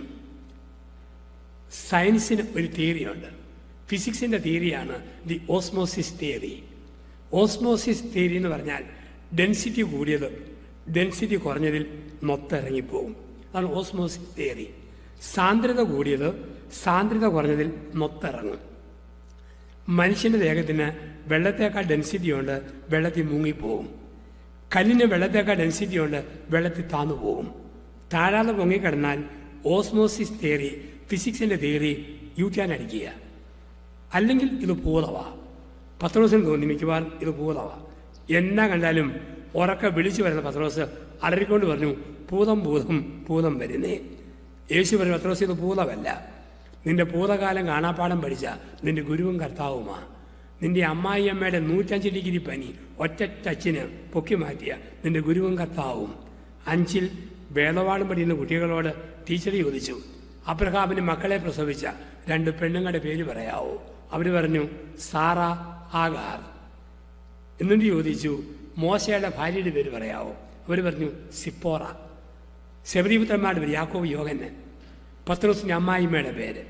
പിള്ളേർ പറഞ്ഞു, പഠിപ്പിച്ചിട്ടില്ല. ഒരു 10 വയസ്സുകാരൻ പഠിപ്പിച്ചില്ലെങ്കിലും എനിക്കറിയാം, ഞാൻ പറഞ്ഞു കേട്ടിട്ടുണ്ട്. എങ്ങനെ അറിയാം? അവൻ പറഞ്ഞു, ഹീബ്രു ഭാഷയിലാണ് പത്രോസിൻ്റെ അമ്മായിമ്മയുടെ പേര് ബൈബിളിൽ കൊടുത്തിരിക്കുന്നത്, പറയാൻ പറഞ്ഞു. അവൻ പറഞ്ഞു, എൻ്റെ ടീച്ചറെ, പത്രോസിൻ്റെ അമ്മായിമ്മയുടെ പേരല്ലേ മിസ്സിസ് കലശലായി. മിസ്സിസ് കലശലായി, കാരണം ബൈബിളിൽ പറഞ്ഞിട്ടുണ്ട് പത്രോസിൻ്റെ അമ്മായിയമ്മ കലശലായി പനി പിടിച്ച് കിടക്കുകയെന്ന് ബൈബിളിൽ പറഞ്ഞിട്ടുണ്ട്. നിന്റെ അമ്മായിമ്മയുടെ പനി തൊട്ട് മാറ്റിയ നിന്റെ ഗുരുവും കർത്താവുമാണ് ഞാൻ. അപ്പം പത്രോസ് അങ്ങനെയാണ്, ഇട്ടേക്കിനി എന്നെ കൊണ്ട് നടക്കാവൂ, ഓളങ്ങളിൽ ഒതളങ്ങ പോലെ ഒഴുകുന്ന പണി, നീ പോരാൻ പറഞ്ഞു. പത്രോസിനെ വെള്ളത്തിൽ നടത്തി. പത്രോസിനെ നടത്തിക്കൊണ്ട് പറയുകയാണ്, പ്രപഞ്ച നിയമത്തിൻ്റെ മേൽ അധികാരമുള്ളവൻ യേശു. പ്രപഞ്ച നിയമത്തിൻ്റെ മേൽ അധികാരമുള്ളവനാണ് യേശു. തിരുവചനം പഠിപ്പിക്കുന്നു പ്രപഞ്ച നിയമത്തിൻ്റെ മേൽ. ജ്ഞാനത്തിൻ്റെ പുസ്തകം 16:12. മരുന്നോ ലേപന ഔഷധമല്ല, സുഖപ്പെടുത്തുന്ന വചനമാ സൗഖ്യം തന്നത്. കല്യാണം കഴിഞ്ഞ് 10-15 വർഷം മക്കളില്ലാത്തവർ, പണ്ട് കാലത്ത് ഡിവൈനിലൊക്കെ ഒരുപാട് അത്ഭുതങ്ങൾ നടന്നിരുന്ന ഒരു കാലഘട്ടത്തിൽ ധ്യാനം കൂടി മക്കൾക്ക് ജന്മം കൊടുത്ത എത്രയോ സംഭവങ്ങൾ. ഡോക്ടർമാർ രോഗിയെ പരിശോധിച്ചിട്ട് പറഞ്ഞു, കൂടിയാൽ 6 മാസം, ഏറിയാൽ 9 മാസം കൊതിയുള്ള ഭക്ഷണം കൊടുത്തേരെ, ആകെയുള്ളവർ വിളിച്ച് കാണിച്ചേരെ. പറഞ്ഞ ഡോക്ടർ മരിച്ചിട്ട് 10-ാം വർഷം. രോഗി ഇന്നും നല്ല കതിനാക്കുറ്റി പോലെ ഉരുണ്ടുരുണ്ട് നടക്കുന്നു. ബേബി ജോൺ ജലസേചന മന്ത്രി, മകൻ ഷിബുവും ബേബിയോൻ്റെ ഭാര്യ എന്നെ വിളിച്ചു. ഞാൻ തിരുവനന്തപുരത്താണ് മെഡിക്കൽ കോളേജിൽ പ്രാർത്ഥിക്കാൻ. 3 പ്രാവശ്യം ഞാൻ പോയി പ്രാർത്ഥിച്ചു ബേബി ജോണിന് വേണ്ടി. 3-ാം പ്രാവശ്യം പ്രാർത്ഥിച്ചപ്പോൾ ബേബി ജോണിൻ്റെ കയ്യെ പിടിച്ചപ്പോൾ അസ്ഥിയും മാംസവും കൂടി വിട്ടുകിടക്കുന്ന പോലെ എനിക്ക് തോന്നി ഇനി ഒപ്പീസ് പാടാൻ വന്നാൽ മതി. പിന്നെയും 5 വർഷം കഴിഞ്ഞ് ദിവ്യൻ ധ്യാനമന്ദിരത്തിൽ രോഗികളുടെ ധ്യാനം കൂടിയിട്ട് ഊന്നുവടിയിൽ ചാരി നിന്ന് ഭാര്യ തൊഴിൽ കൈയിട്ട് ബേബി ജോൺ പറഞ്ഞ പരസ്യവേദിയിലെ അവസാന വാക്കുണ്ട്: ഇടതുപക്ഷ സഹയാത്രികനായ ഞാൻ എൻ്റെ തലയിൽ മാമോദീസ വെള്ളം വീണതിൽ ഇന്ന് സന്തോഷിക്കുന്നു. പിന്നീടാണ് ബേബി ജോണിൻ്റെ മരണം. എത്ര നാൾ കഴിഞ്ഞ ജഗതിയുടെ മകൾ എൻ്റെ കൂട്ടുകാരിയാണ്, അൽഫോൻസ, PC ജോണിൻ്റെ മകൻ്റെ ഭാര്യ. അവൾ പറഞ്ഞ അച്ഛൻ തിരുവനന്തപുരത്ത് പേയാട് വന്ന് എൻ്റെ അപ്പൻ്റെ തല കൈവച്ച് ഒന്ന് പ്രാർത്ഥിക്കണം. ഞാൻ അവളും അവളെ പറ്റിയോനും ഞങ്ങൾ അവിടെ തിരുവനന്തപുരം പേയാടി വന്നു. ജഗതി എന്നെ കണ്ടപ്പോഴേ കൈ കൂപ്പി. ഞാനോടത്ത് പരിചയപ്പെട്ടിട്ടാണ്. പിന്നെ മനസ്സിലായി ക്യാമറ പോലെ ഒരു മെക്കാനിസം കാണിക്കുന്ന. പിന്നെ അങ്ങ് ചെരിഞ്ഞു വീണു. ഒരിക്കലും ജഗതി എന്ന മനുഷ്യന് ഒരു വാക്കിന് ഉരുവാടാൻ പറ്റുകയില്ല. വൈദ്യശാസ്ത്രത്തിൽ CBI 5 കണ്ടതുപോലെ ചിരിച്ചോണെങ്കിൽ ഇരിക്കാൻ പറ്റും, മിണ്ടാൻ പറ്റുകയില്ല. പക്ഷേ അത് വൈദ്യശാസ്ത്രം. അസ്ഥികൂടത്തെ സൈന്യമാക്കിയ എസെക്കിയേലിന്റെ ദൈവത്തിന് അസാധ്യമായി ഒന്നുമില്ല. ആ ഒറ്റ ഉറപ്പേ ഉള്ളൂ. പ്രപഞ്ച നിയമങ്ങൾ കർത്താവിൻ്റെ കരങ്ങളില്ല. അസാധ്യമെന്ന് കരുതുന്ന പലതും കർത്താവിൻ്റെ കരങ്ങളില്ല. അവന് സാധ്യമാക്കാൻ പറ്റും. പ്രപഞ്ച നിയമത്തിൻ്റെ മേൽ അധികാരമുള്ളവൻ യേശു. 6 ഈസ് പവർ ഓവർ മിസ്ഫോർച്യൂൺ. നിർഭാഗ്യത്തിനൊരു അധികാരമുള്ളവൻ യേശു. പെരുവത്തിനാൽ ഒരുങ്ങുക. ക്രിസ്തുവിനെ കുറിച്ച് ഓർക്കുന്നു ആഴമായിട്ട്. നിർഭാഗ്യത്തിൻ്റെ മേൽ അധികാരമുള്ളവൻ യേശു. മനുഷ്യൻ്റെ ദൗർഭാഗ്യത്തിൻ്റെ മേൽ, നിർഭാഗ്യത്തിൻ്റെ മേൽ അധികാരമുള്ളവൻ യേശു.